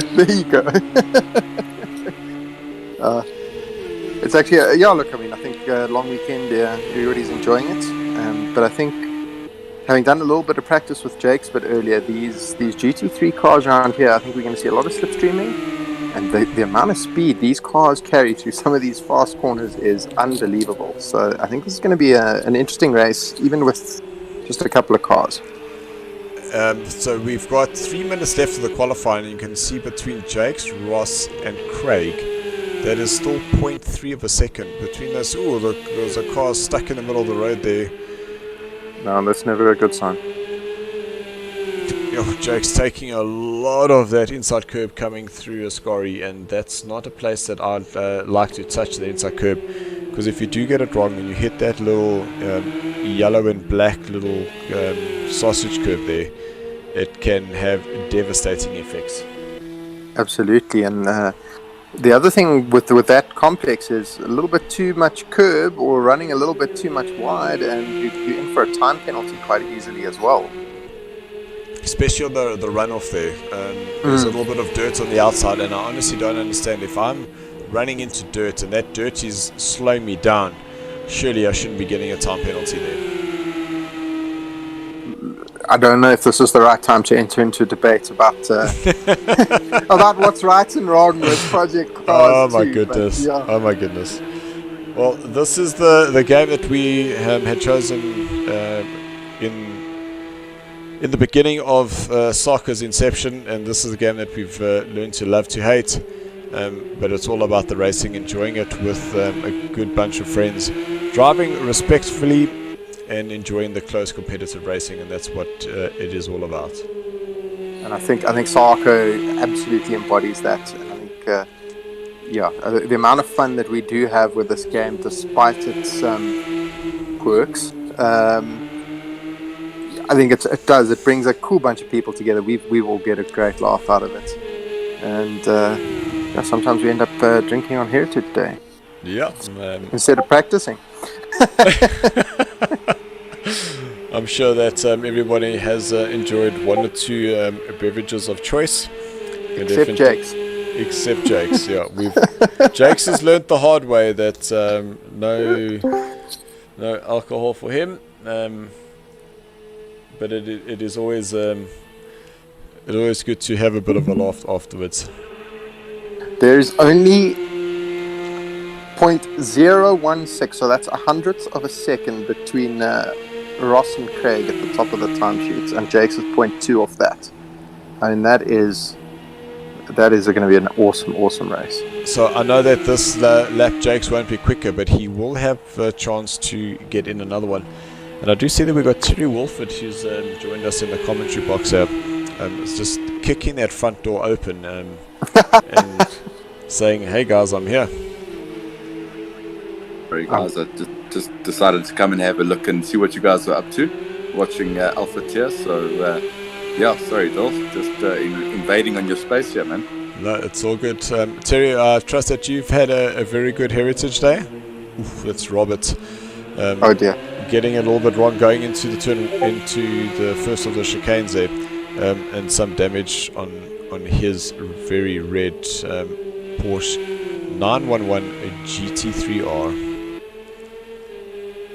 I did have a good Heritage Day, thanks Dill, and I had a good race after that, but just I see Robert there, he turned that 911 into what looks like probably an Ultima or something like that. I think the front end's a little bit smashed, but it's now a smart car for parking in Venice, down in Italy there. Can't believe the lap times the guys are pushing, and I don't know. That's Jake's. That was Jake's trying to find those extra hundredths of a second. And there's Ross really attacking hard. I'm sure he's still going to be hoping to find that 0.016 of a second and get himself up on provision of pole. We can see him flashing his light, so I wonder if this is a sign of things to say that he's got himself on a good lap. Will he be able to keep it all together running through the parabolic? It looked like he went a little bit wide on the entry, but it's all about now keeping it nice and close on the exit here. You can see him minimizing the track, and I don't think that he bettered it, and he absolutely tossed it up, trying to do what he would normally do, and that's try and roll it over the line. Well, I think looking at the way he was going through the parabolic at the end, it looked like he scrubbed off a little bit too much speed in the mid corner there, and I think that might have been what cost him. Yeah, that parabolic is quite as much as we think it looks like such an easy corner. It's just about getting that braking, that turn in, and getting your acceleration on. You've got to carry enough speed through there that you're not sliding, because there is so much speed that is lost by the time you get closer to the braking markers, because the straight here at Monza is so long. It is indeed, and also the temptation to use some of that extra tar on the outside of that corner is hard to turn down, but that straight away is a time penalty. Yeah, the race director does not like you running wide there at all. No, wheel over the line and you're done. So Terry, a 5th place for you. I'm sure you're happy with that result. I am, yeah, sort of. I appreciate the fact that I don't know what happened with the game, but I was busy doing fuel, obviously loading fuel and things like that for the race. And next minute it popped up that I was going to spectate. So, I spoke to Horndog quickly on the phone, and very kindly, Tyler got in touch with everyone and said, guys, let's start the race. Let's get me back in. So, I really, really appreciate that. It just shows the sportsmanship that's involved in SARCO. And I tell you something now, a little bit of advice for these guys, because I'm sure it all applies, and that is that the one thing I noticed in the race is that, the tyres are definitely not a key role here. It's all about fuel loads, Yeah. So that's it. We are racing here with the Alpha Tier. Whoa, Jakes. I think it's just, remember, we are not racing. This is just I did it last time. Man, oh man, it is just the rolling starts, and I get myself so worked up. But even when I heard the countdown in my mind, I'm saying, it's not the start, there's still a rolling start. And as soon as I'm like, yes, we are racing. Oh, wow. Yeah, Terry, what do you... I think these guys with the GT3s, do you think the tyres are also going to be out of the question here?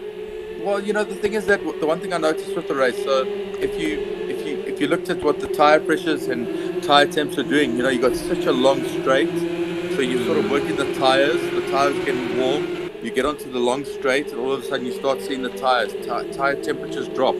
So if you're gonna stop for tires, I think that's gonna cost you a race. If you're gonna load a pit stop where you might need to do an aero fix or anything like that for just a touch or whatever, a couple of seconds at the pits and you're on your way again. That is I think that's what's going to be the difference of winning the race and losing the race. So, but just stop, if you're going to stop for a 1 minute 20 second tire change, your race is over. And let me tell you now, there's no need for it.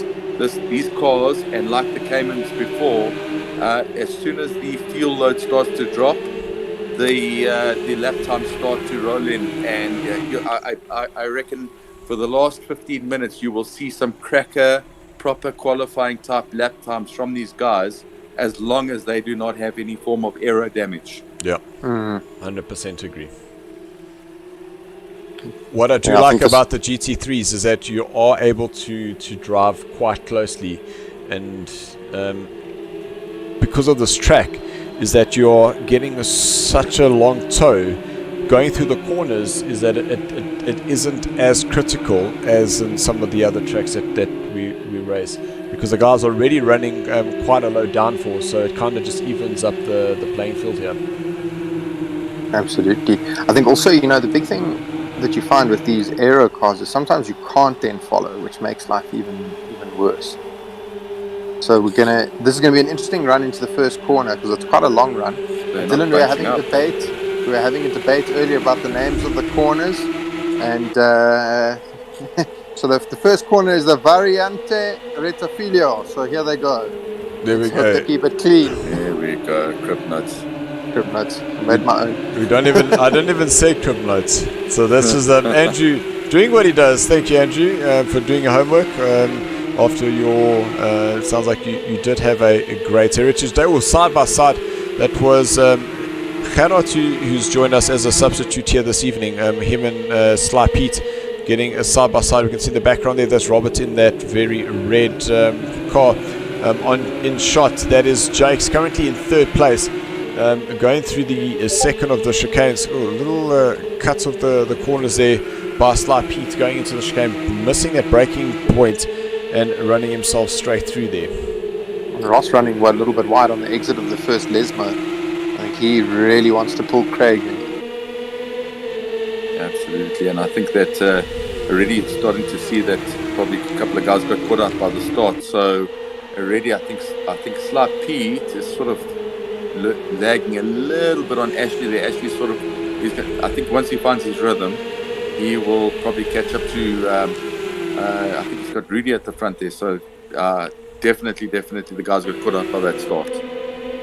I think Sly Pete was spending the day in some real racing cars, so also maybe a little bit of a lack of practice there.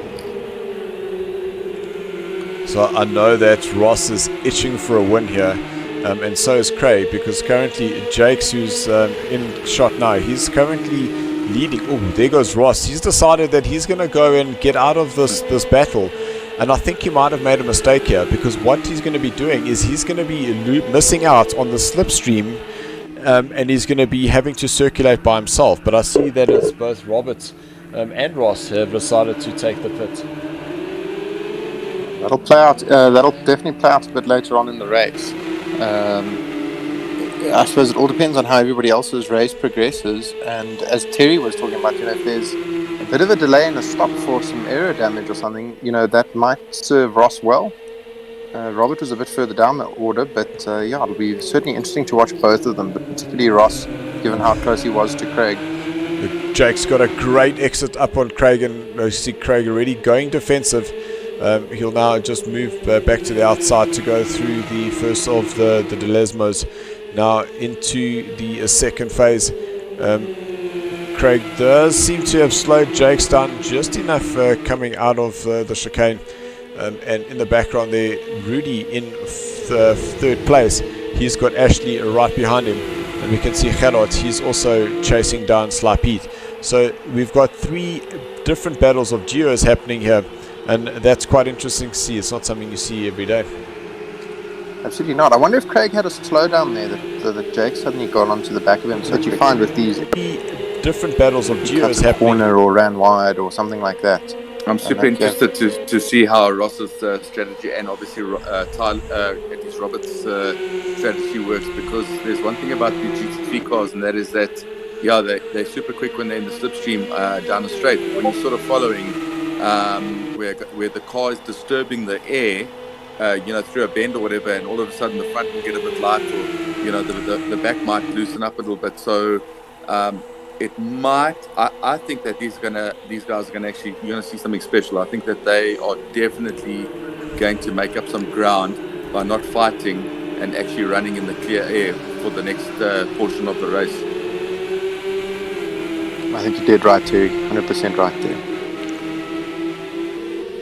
So we will definitely start watching those lap times, because you can see now Craig and Jakes, they are effectively fighting each other, but they are matching each other in terms of lap times. So 148.7. So unless Ross is doing like I'd say a 148 4 5 all, there goes Ashley in the background, just losing that rear as he came out of the second chicane. So what I'm saying, if Ross is not doing those 148 lows, is that he's not going to be catching up to the guys in front. No, he looks like he's only done a 54 on his first lap out of the pits. I don't know if he was let his tires cool down. Interestingly though, Robert looked like he had a much slower stop than Ross. Robert's stop was his outlap time, should I say, was about 9 seconds slower than Ross. So I don't know if he ran into a problem or if his stop was a bit longer for some damage or something, but Robert certainly lost some ground there. But Jakes and Craig are doing very similar lap times, 48.7 and 48.7. So this is definitely the battle to be watching. Yeah, I think if Robert ran 9 seconds slower on his stop there, he's definitely done an aero repair. To obviously sort something out. So maybe clipping a curb, you might have run off or run wide, something that we might have missed. So, but obviously your outlap, get back into a rhythm, and that you definitely, it's always said, it's always easier said than done. But once you get out and get going again, I think that you'll start seeing the times. And like I said, as that fuel load drops, remembering something, these guys have got to run, running a pace now with a heavy fuel load, and those guys, but have to throw a stop, towards the latter part of the race. So I think my money will be on Ross. I think Ross has got something going here that could probably get him, if not the win, at least first or second at the final stage of the race. So let's just test this theory, because just looking at Ross's, so he's now been able to do one actual lap. You can see 148.8. So he's now nearly between himself and Craig, that is 0.7 of a second slower. And this is the point that I was hoping to make, is that if you're chasing someone, specifically like this, is that if you're by yourself, you generally don't have a reference in terms of your pace Where at least now here is that you're matching them lap for lap, and if you're not going faster than them, they're actually helping you going quicker. If you are going faster, then I say by all means take the pit. But if they're dragging you along, then you should be fighting up front here. 100%, Dog. Totally agree with you. That's why I say, once they sort of get back into their rhythm of open air. I mean, if you have a look at Jakes now, Jakes is all over the back bumper of Craig. I mean, it's just, I think if it sort of just maybe committed a bit harder. Oh, look at that. 147.5 by Jake. So now I think he's now made his intentions clear. He's going to now be pushing Craig. Well, he's probably getting, he knows that he's got to keep the pace up, because these guys, obviously, they have to go and throw their pit stop in and obviously come back out. So, hell of a good pace there by Craig and Jackson. Super running there. Thank you, Tyler. You just read my mind, because I was saying that not only do we have a battle up front there, but Ashley's been able to get himself back to Pete. But not only Ashley, is that Gerard in the background there. You can see that he did a 149.3. So 149.3. Sorry, that was for Ross. So Ross not doing the lap times he should be. So 2 seconds off the lead, guys. So that's already we're seeing 3 seconds in 2 laps between these two in the front. I think Ross's only hope now is that these two get into such a battle and fight with each other hard enough that they slow each other down and it plays into Ross's hands, because at the pace these guys are doing, I think they're going to have a pit stop in hand by the time they do their stops. Yeah. So you can see Craig going onto the inside to cover that line over Jake's going into Ascari. There's Rudy in the background. He's currently in 3rd place, and I'm sure has a huge smile as that was Ashley touching the curb on the outside and putting it straight into the wall. That's definitely going to cost him. You can see Jake's tighter line there coming out of the Parabolica. So Jake's now up into 1st place. Craig should be tucking in behind him, get that slipstream. And I have seen it before on this circuit, is you get a car that goes in front of you, you then get the slipstream and you take that lead once again. But now Jake's defending the middle of the track, and there is nothing harder than trying to overtake a car that's in the middle of the track. So what you're going to say, there's nothing harder than trying to overtake Jakes on a charge, but he's doing it by the book. But looking at these lap times leading up to that overtake, Jakes was about 0.5 of a second a lap quicker than Craig, so it doesn't surprise me that he's got in front. Now let's see if Craig can hang in there or if Jakes can break the toe and get away. Guys, I've got to tell you, I think that just looking at the way that Craig moved out the way, I almost think that he might have thought, okay, let me let Jakes lead the way a little bit. I'll follow him, sitting, put the pressure on him, like Jakes has put the pressure on Craig, and perhaps just follow his lines. And then got to understand that I think that once these guys are chasing each other, it's definitely a case of it's just a case of okay, who's going to make the mistake first, or just sit there and wait. So it looks like Jakes is absolutely running well, but I think Craig, in the slipstream, you'll see he'll be back up on Jake's bumper again. I think also we got to remember that these Porsches have their fuel tanks in the front, and any mistake on setup, as the front gets lighter, as the fuel burns off, your car dynamic changes. The understeer creeps in, so it'll be interesting to see who's done what on setup and how that pays off later, especially with these hard braking into the chicanes and so on. That might catch them out. Let's see how that plays out as well. So they cross the line to begin lap number 8, and Jake's 0.4 of a second quicker than Craig, but now Craig will get the toe going into the first chicane. Jake's getting a little bit of curb. That's going to hamper his exit speed, so we might just see Craig closing up on him in just a little bit. Rudy's got himself 10 seconds, and we know that is now speeding into the pits. We did see that he followed Ashley into the pits there. So he's going to have a almighty battle to try and make that up, because remember, he was circulating in 3rd place just before we saw the likes of Ross, Ashley and Robert going into the pits. Yeah, so wonder if Rudy had some damage, because looking at his outlap time there, it wasn't great. I wonder if he maybe had some damage and struggled to get it slowed down. Slight Pete was also doing some good lap times while Jakes and Craig were battling. Pete was down in the mid 48s. He slowed down a bit this lap, but he was doing some respectable lap times. So I think keep your eye on Pete, because we know Pete is a better racer than he is a qualifier, and I think Pete will play himself into the mix as well as the race goes on. Ooh. So Robert again. Right there by the pit, thank goodness. Can get in quickly, not maybe lose too much time. I think if you do damage in the first half of this lap, you will sit all the way through for a long period to get to the pit lane. So lucky for Robert to get there, quick repair, back out again. Let's hope his pit strategy is loaded right. That too. But I just want to have a look now. I mean, as far as the pit stops go, who do we still, besides Jakes and Craig? Who else? And Pete? Who else has pitted and who hasn't? So Ross is pitted, Robert's pitted, Ashley's pitted, Rudy's pitted. That means that the top four. It is the top four that still need to get a pit.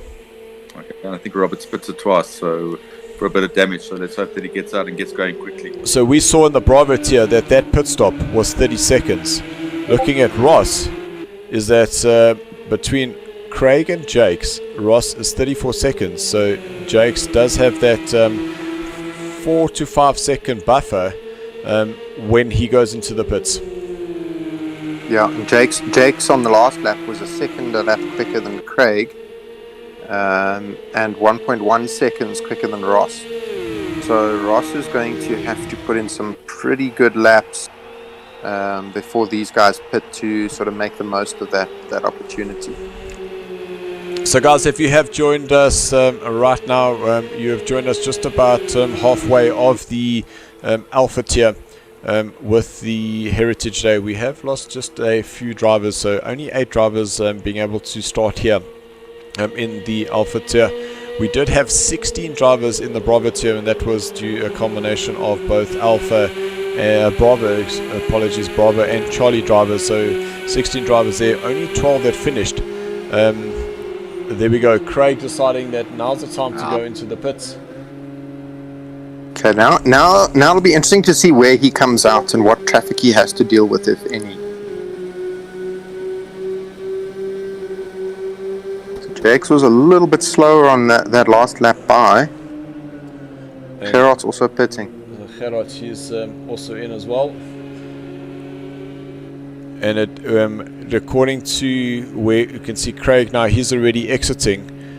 But how far is Ross from Craig? That's going to be part of the question. So here comes Ross round the Parabolica. So Craig is already exiting out the pit. You can see them at the end of the pit exit. As Ross will cross the line, we can see it will just be a couple of seconds. Craig must be going through the first chicane now. Yeah. So that hasn't worked in Ross's favour, unfortunately. So there we go, 4 seconds. So my calculations were just about spot on. Guys, I'm here all day. Got Rain Man running the SARCO with a golden mic. Oh man. Now see, Sly Peter's definitely in the 49s as well, running consistently. So yeah, he's got. I think Pete's got to think carefully about where he wants to make his pit stop. He's nowhere near Jakes. I mean, Jakes is just, as per normal, he's faultless. Green Mamba, Black Mamba, I'm not actually sure what team he's part of. Don't want to know. He is part of the Mambas. We're a combination of green and black. But we can see goes on Jakes. Porsche. So Jakes is now going into the pits. Jakes has pulled the trigger, so let's see what Jakes can do now. I think Jakes has got a good buffer. He knows that he's put in a few good laps during the time that these guys were pitted, so let's see what he can come out with. Okay, so Pete will now cross the line as the race leader, and we take his time, we add 30 seconds, and that will give us an idea of where he'll come out. So currently, at his current pace, he should be coming out in 5th place, just ahead of Gerard. Yeah, I think you're spot on there, Bill. I see Ross has put in a 49.0, so he's definitely pushing hard now. I think he knows that the guys are in. So I mean, I think 49.0 is possibly the quickest that we've seen of the race so far. Is that right, Bill? In terms of this race, yes. Yeah, 100%. So. No, Terry, we had a 47.5 from Jakes and a 47.8 from Craig, and that was right up in the beginning. Sorry, in the second half of the race, at least I'm talking about. So that's why I think the guys are pushing big time now as a race pace. I think that's good going now for Ross. Yeah, without a doubt. Specifically now, we can see some of those fastest times there. So Jake's 1:47.5 and Craig 1:47.9. So really quick there. And Sly Pete 1:48. So he is the next quickest. Oh, apologies, Ashley. You were actually the third fastest, then Pete. But Ashley down in 7th place after we saw him getting it all wrong, going through a scurry there. I still say Pete is such a good racer. If only he could sort his qualifying out, he'd really be up there with these guys.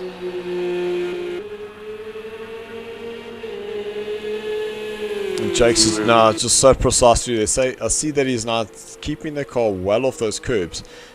We saw it in qualifying. He was quite happy to. In the background, you can see that car just twitching, and that is Ross now trying to close down the gap between himself and Craig. Only 3.5 seconds, 4 seconds between Craig and Ross. With Craig doing a 1:53.9, so that was definitely a mistake there by Craig. And after Jakes' pitch, you can see 2 seconds between himself. So that there is effectively the race for the win. Yeah, it's now down to pressure and mistakes. Well, exactly. And I think you're doing a 1:53, as I said before. Once you go into the pits, you come back out. When you lose that rhythm a little bit. You've got to find it back again. 1 or 2 laps, and all of a sudden you're back in it. So I think that 53 is it proves that once you sort of lost it, you got to find it again. But for some reason, Jake's the Mamba obviously just keeps going and going and going and going. He just doesn't. He's faultless, effortless, and you can see why Jake's is obviously he's won so many championships while racing under the SARCO banner. Yeah, Jake's one of my the Mambas is a team that myself and Jake's had originally started with Andrew Brogioni. We had the green Mambas and the black Mambas, and the reason that we had the black Mambas was Jake's used to race for Ninja Racing, and they always would take the black cars, and that's why you see the amalgamation of the green and black. Time was Jake's teammate, and who was unfortunately he did pass away. We're now up to 2 years now, and that was on the 2nd of October. So a day that we will never forget, and specifically here at SARCO, and for myself personally, also having lost very dear friend of mine, Gavin Perry. When we heard the news, we said to Jakes, well, you need to come and race with us, and so the Mambas were started. And it's never nice to lose a community member. It's great that Jakes is still flying the flag high, and I think doing everybody proud.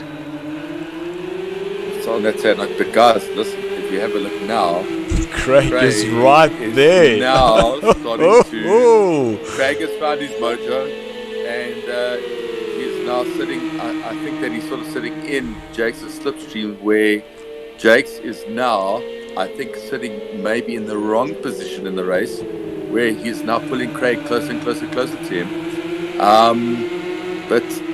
And obviously, as I said before, the black tires numbers will be kept and the reason cool, that we so there's not too much to worry about as far as the wear goes. It's now just a case that Jakes is now going to keep his composure and try and keep his position. But Craig is on him like you want. I mean, it's just that is unbelievable. From a good gap now to all of a sudden, boom, he's right there on his bumper.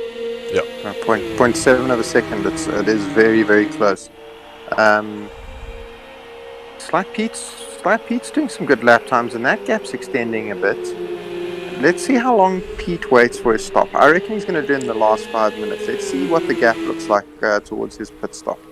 Because he might play himself into a third or fourth, depending on what Ross does. Because the lap times Ross is doing, he's not helping himself.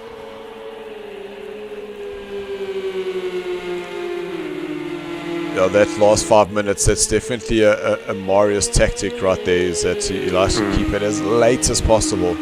And I almost understand that, is that you kind of want to rather use that pit stop in case that you pick up some damage. At least you still have that trump card in your back pocket. Get some damage, go in, make your pit, and then carry on with your race, and you limit the amount of damage that you essentially have.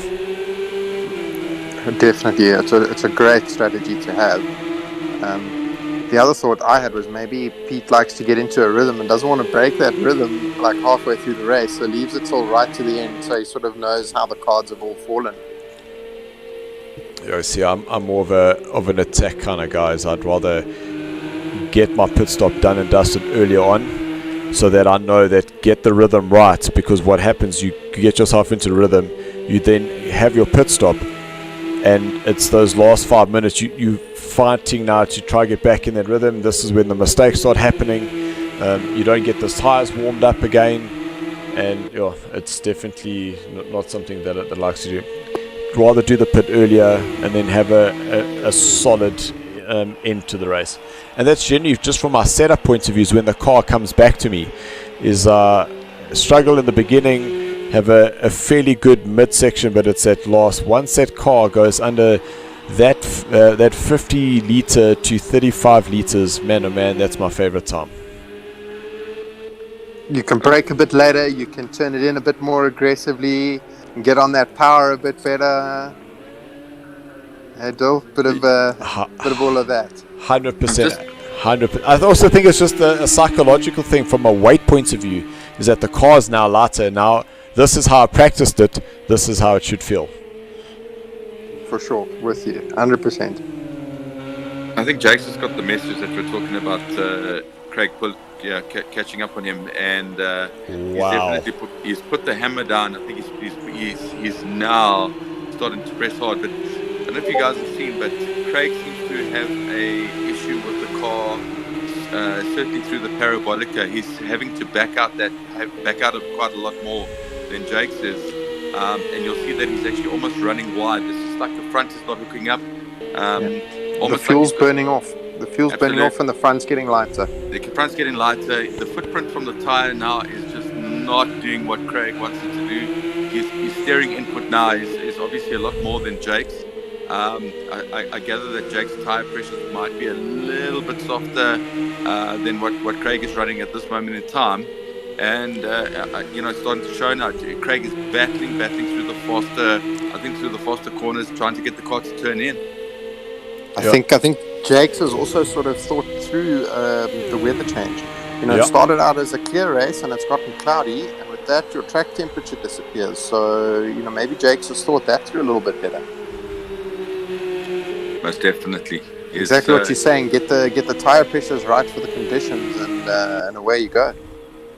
Absolutely. I see Jake's has now got his lights on, so he's definitely lights down, let's get going. But if you take note now, Jake seems to be a lot more settled here through these bends now. It's definitely that is where he's making up his ground now. Yeah, and that's such a long run to the first chicane that he really is. It's such an important part of the circuit to maximize.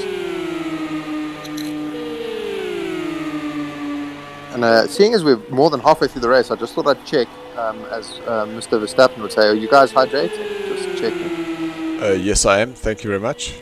Good. Terry, are you hydrating? I'm hydrated. Thank you, Max. Good. Just checking. That's good to know.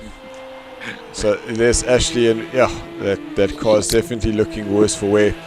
You see, so that little. You touch that little inside curb and that runoff on the outside, and man oh man, you saw how that car just pulled to the left hand side. Still two drivers, according to my records, still need to pit, and this is one of them. So we do need to get Sly Pete, who's currently our race leader. But you can see him doing a 1:49.0 the last time round on lap number 16. But we have the likes of Jakes and Craig going quicker than him. The gap's come down by about 3 seconds. I'm just looking that there's 7 seconds between, if we add those pits on, so 23 between Ross and Pete. Oh! Pete. Just about to say that if Pete just finds himself 1 or 2 more seconds, all of a sudden that's 5 seconds difference, and that he might actually be able to be pulled and overtake Ross. So this would be the time to pit. Exactly, Pete. You heard me thinking there. The commentator's curse, unfortunately for Pete. So the way things look now, I think Pete is probably, I think he'd be lucky to come out ahead of Rudy, but obviously now the question is how much damage Pete has, and the time that, is it aero damage, is it just more than that? That's obviously going to take time down the pits to repair. Yeah, he hasn't come out yet, so it does look like quite a long stop. So if it is aero damage, we know that can be fixed pretty easily. But if it's suspension damage, that actually wasn't too bad of a stop there, because he's come out ahead of Gerard. Oh, good job. Yeah, very good job. Maybe he didn't bother to fix the damage. So there's Gerard in the background. So the time will just reset momentarily just once they go past that sector there. 3 seconds between Pete and Gerard. So I'm sure Gerard has now had a new zest for life. He's been able to see the driver in front of him. And one of my greatest things is seeing someone in your sights and you go and hunt them down. I think that's certainly Gerard would be smelling the blood and having a go. I don't see him giving up.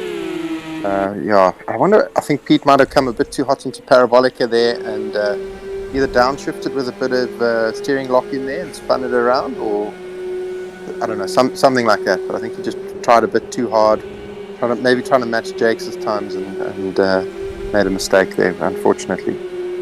So I must say that the line was pretty smooth there by Craig, so it didn't look like he was having too much issues there. But it doesn't answer how Jakes has been able to start opening a bigger gap. But Craig actually quicker by a second that time round. That is gonna...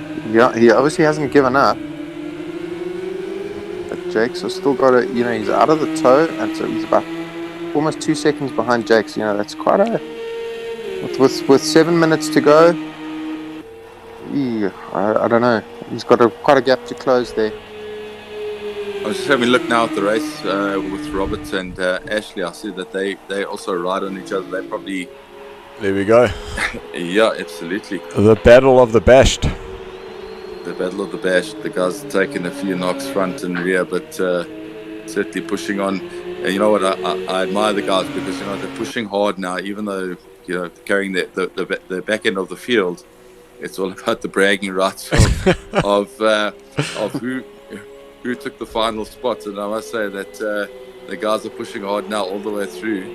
And Ashley's car is looking a bit like a Toyota MR2 at this moment in time. But, you're quite right. And Robert has got a Lotus Exceed, so I think Robert's just taking him, and I think Ashley's battling with top, and he's probably got a 200-kilometer-hour car now that probably would be pulling 250, 260, somewhere around there down the straight, obviously exiting Parabolica. So I think the guys know their race is done now. A pit stop is just not going to help in any way whatsoever. And I also think that because Robert has less of the damage, is that he has more of the straight line speed. Exactly that. And we all know that this track is 80% straight line speed and 20% closing your eyes and just making sure that you get it through. that you've braked. Exactly. Brake, left-hander, right-hander. And, Robert. Robert is. I think these guys have got some serious skill handling cars. So, but heads up to them. They're not giving up. They're obviously. No, Robert, so close. Okay, so now they're even on damage. Let's see if Robert can catch it. The only thing that Robert is catching is a bull for that Armco at the end of the day. So I think that race is done. But if you see Jake's just, this guy honestly just pushes on. It's like makes it so easy. It's just like that right foot of his knows exactly when to put it flat, when to feather it, and just keep it going. So I think Craig, unless there's some sort of error, I think he knows that at this stage now Jake's just got to follow on and take the spoils on a second on the day. Terry, if you curse Jake's race, you're going to have a very difficult day in Telkom next weekend. I'm just putting it out there. Just saying. I'm sure there'll be a few choice words he'd want to share with you, Terry.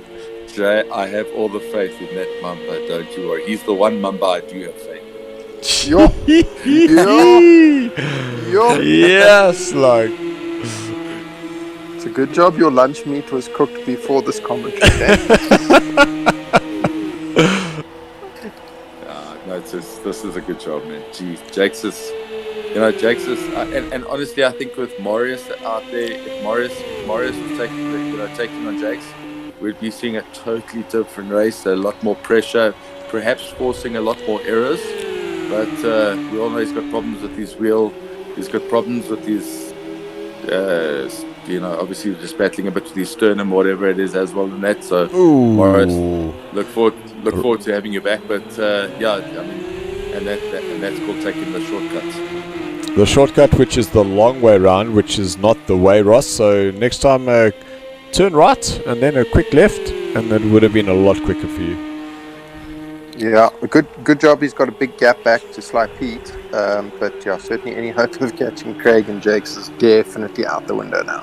And I'm just thinking about Gerard, who's now joined the race for this evening as a substitute driver and trying to close down Sly Pete, and that gap has just stayed at 3 seconds. I thought that Gerard might be able to just close him down ever so slightly. But that's at 3 seconds, and Bob's your uncle. That's where it has remained for the last 3 or 4 laps.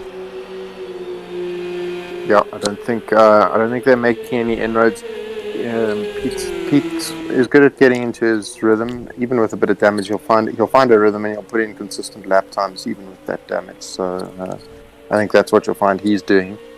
But Craig looks like he's reeling Jakes in a bit. The gap's down to 1.2 seconds from almost 2 seconds. So he has managed to pull Jakes back a little bit here. Maybe Jakes is just taking a little bit easy. One of the phrases I like to use, just managing the gap, but I think he's keeping it just a little bit too close for comfort. As I crossed the line, it was about 2 minutes 20. So that is going to give us 2 more laps of this race, and then we will be done. Round number 5 of our SARCO Porsche Trophy Challenge, brought to you live on a Thursday night. It's been, I think this has been a really cool championship, I must say. I've enjoyed it thoroughly. And I haven't done myself any favours for the championship the last 2 weeks, but there's still 3 to go. But I think this has certainly been one of the most enjoyable cars to drive. I think both the GT3 and the GT4 are fantastic cars to drive. Yeah, and I think that this track is that's half a second. Craig has now pulled the trigger and said, right, Jakes, time to see if we can force the error. And obviously now sitting comfortably in Jakes' slipstream. So, we've got 2 minutes to go. Let's call it a lap and a half. And I think that Jakes is probably sitting there saying, wow, this could be a problem now. You got 1 lap to go sitting in the slipstream, and he's going to have to make this an errorless lap and just keep it on the black stuff. As we saw earlier in the race, though, catching Jakes is one thing. Getting past Jakes is quite another. 100%. And have a look here. If Craig's wise, he's not going to show his hand. He's going to wait now. He's going to have 1 pop into that last chicane, and I think that's going to be the best bet with a really good tow out of parabolic here. So with traffic coming up, with obviously having to lap Robert, so let's see. No, that was Ashley. We can see Ashley getting Ashley, out of the way. getting Ashley out of the way. wants nothing to do with this whatsoever. No, as we saw somebody in the Bravo tier have a bit of an issue while lapping someone there. So Ashley did the right thing. It's all about just awareness, being in tune with what's happening on the race, understanding that the guys that are coming up from behind you are not racing you. Allow them to go. Absolutely. Absolutely. Well, Craig is definitely looking closer now. I think he's now point three now. I think he's definitely lining up now to maybe make that last and final move if he can get close enough to Jake's slipstream. But the way things look, Jake's looks very much in control of this. So let's see what Craig can put out the back for this last. I think what are we on the last lap, or we got one lap to go? Though? No, this is it. This is the last lap. So I think the Craig will only really have the parabolica. So it's all going to be about the exit speed now, coming through here at Ascari, and it is still so close, half a second. But I don't think that Craig's is going to be close enough. You can see that time is just closing down. Yeah, so Craig would need to have a lunge, but not close enough. But what an absolutely fantastic race between these two. You can see Craig definitely understeering there, coming through the parabolica, specifically on that exit. I think Jake's sort of had that measured and got it just right. Well done, Jakes. Fantastic. What a race. Good drive, Jakes. And good drive by Craig. I think he might have left it a little bit late to actually put the pressure on. Oh, there goes Gerard. I saw that the angle. Ross sliding his car across the line, so a good result there for Ross. And I think that what the guys were doing, we had 8 that had joined, 8 are still in here, and just maximize on get as many points as they possibly can for this round. Remember, 3 rounds left of this championship. So a slight Pete, I'm sure he's happy with that 4th place. Gerard comes home in 5th. Then Rudy, we expected him, remember, he was circulating in 3rd place. I did expect him to finish a little bit higher. Ashley, we saw him getting it wrong through Ascari. So he crosses the line, or that's Gerard just allowing Rudy to go past because not fighting for positions here. So that was quite a valiant effort there for Gerard. And that is the final positions. You can see Rudy still getting that 10-second penalty, and that's why that position had dropped.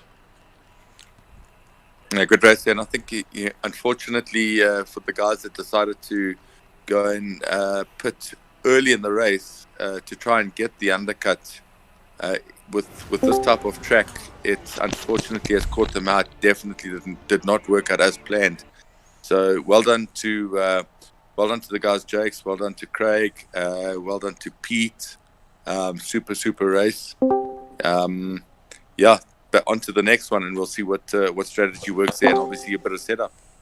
Yep, 100%. So I just need to cancel the projection now. We can get the guys in the lobby. We can close that one. That's fantastic. Let's make sure that we're all on the screen. Thanks, guys. I'll leave this one for now to make space for the guys who awesome. Raced. Obviously, they're a little bit tired, but sweaty. They want to get in there and come and spray the champagne. So I'll catch up with you guys at the next one. You go and hydrate. Cheers, Terry. Thanks, Terry. Go get some hydration done there. Well done, guys, and a good race. Well done. Oh, we're off to Oschersleben next week, Dill. That's going to be a cool race. One of my favorite tracks. Very, very cool. I'm going to love and leave you guys as well. That was a fantastic evening's racing. Thank you, Dylan, and well done to all the guys. It was a really good race. Well done, Jakes. Well done, Craig. That was fantastic to watch. Thanks, Andrew. Appreciate it. Thanks. Cheers, guys. We'll chat to you later. Cheers. Cool, Andrew. Thank you so much. So well done, guys. Our podium winners for this race this evening. Unfortunately, we did only have 8 drivers, but the drivers that were able to stick around being able to maximize some of those points. Let's start off with you, Ross. A very interesting strategy for you. Decided to go and pit very early. We were watching some of those times between Craig and Jakes, but it looks like you just weren't able to get back into that rhythm, but still managed to come home in third. Yeah, it was quite a lonely race for me, but my idea was to try and stay out of trouble that first racing lap. I was quite close to Craig, and I thought like might lose some time or like getting a bit of an accident. So I thought, let's play it safe, like go and pit. I knew the tyres would last, so I thought like just stay out of traffic, do like 20 time trial laps, and like see how we get on. But yeah, like I didn't quite have the pace to match these two this evening. But as second a lap off, I was trying to find. So yeah, so well done, guys. Well done, Craig. Well done, Jakes. Couldn't match you today. Well done. No, awesome. Great effort there for you, Ross. And then, Craig, some cats and mouse between yourself and Jakes. Within half a second, then all of a sudden dropping down to 2 seconds, you're going through the pits, come out, and there you were. It looked like Jakes was going to run away with it. But then all of a sudden, you fought your way back, and there you're chasing Jakes within half a second again. Yeah, it was good fun. I didn't feel so well. I have a temperature of 40 before the race started. So not feeling so good at the moment. But yeah, so didn't feel so lucky in the middle stages of the race, but put head down and try to catch him and got close. But yep, it's Jakes. What can we say? What more do we need to say than it's Jakes? So yeah, good fun. Thanks, guys. No, awesome. Absolutely great racing there, and yeah, we were hedging our bets. We weren't going to tell you who we thought would have won, but in the end, Jakes, another win there for you. Sorry, Craig, I'm biased. I was voting for Jakes. No, it's one of those things. Jakes, lots and lots of pressure this race. It wasn't a clean getaway. But yeah, I can see that you do have a little bit of sweat off the brow there, so a tough race for you. Yes, absolutely. And I thought that I was going to qualify, first, and I didn't do that, and I was quite surprised about the pace that Ross and Craig had. And I just thought, let me just keep behind them, put some member pressure on them for that member fever, and that member fever actually kicked in. Yeah, member fever, it's a thing, eh? And Craig made a little mistake. There was other chances that I could take, but it's not worthwhile taking chances. I thought just keep behind Craig and let the opportunity present itself. And on that last corner, Craig made a little mistake there, and I passed him there, and I just had to keep it in front of him. After I pitted, I still was ahead of him about 2 seconds, and I kept the 2 seconds for about 4 laps till the end, and then I saw him just came closer and closer. I was going as flat as I could. So Craig, you say well done there, buddy. You did excellent there, and more towards yeah. So yes. Yeah. So I just had to keep my head down, not make any mistakes, and that's what actually got me through. So yes, but well done to Craig and Ross as well. Jakes, absolutely fantastic, great race there, nice and clean through the field. So really, really awesome to have seen. So yes, next week we head to Oschersleben A, one of my favorite tracks, but a turn 1 disaster just waiting to happen. So guys, thanks so much for joining us. We take your points, maximize the points for this round, and we'll look forward to seeing you guys not only next week but on Monday as well. Thanks, Dylan. Cheers, guys. Have a good one. All right, cheers, man. Bye. Cool. Cheers. So thank you everybody for tuning in and watching us here on the Thursday nights here for the SARCO listen to me, Porsche Trophy Challenge, live every Thursday night. We have 3 weeks left of the season. just remember that this season is proudly brought to you by Thrustmaster. A very quick thank you to Ashley for joining me in the commentary box once again, as well as Tyler. Thank you so much for directing the Alpha Tier, and then Andrew Horn joining me in the commentary box, and then Terry deciding that he wanted to do it once again without his cheat sheet, which he made such a big deal about last time. Thank you, gentlemen. Absolute great racing. Guys, all I can say is until we see you on a Monday night for the vintage touring cars, keep racing, and thanks for watching. Yos.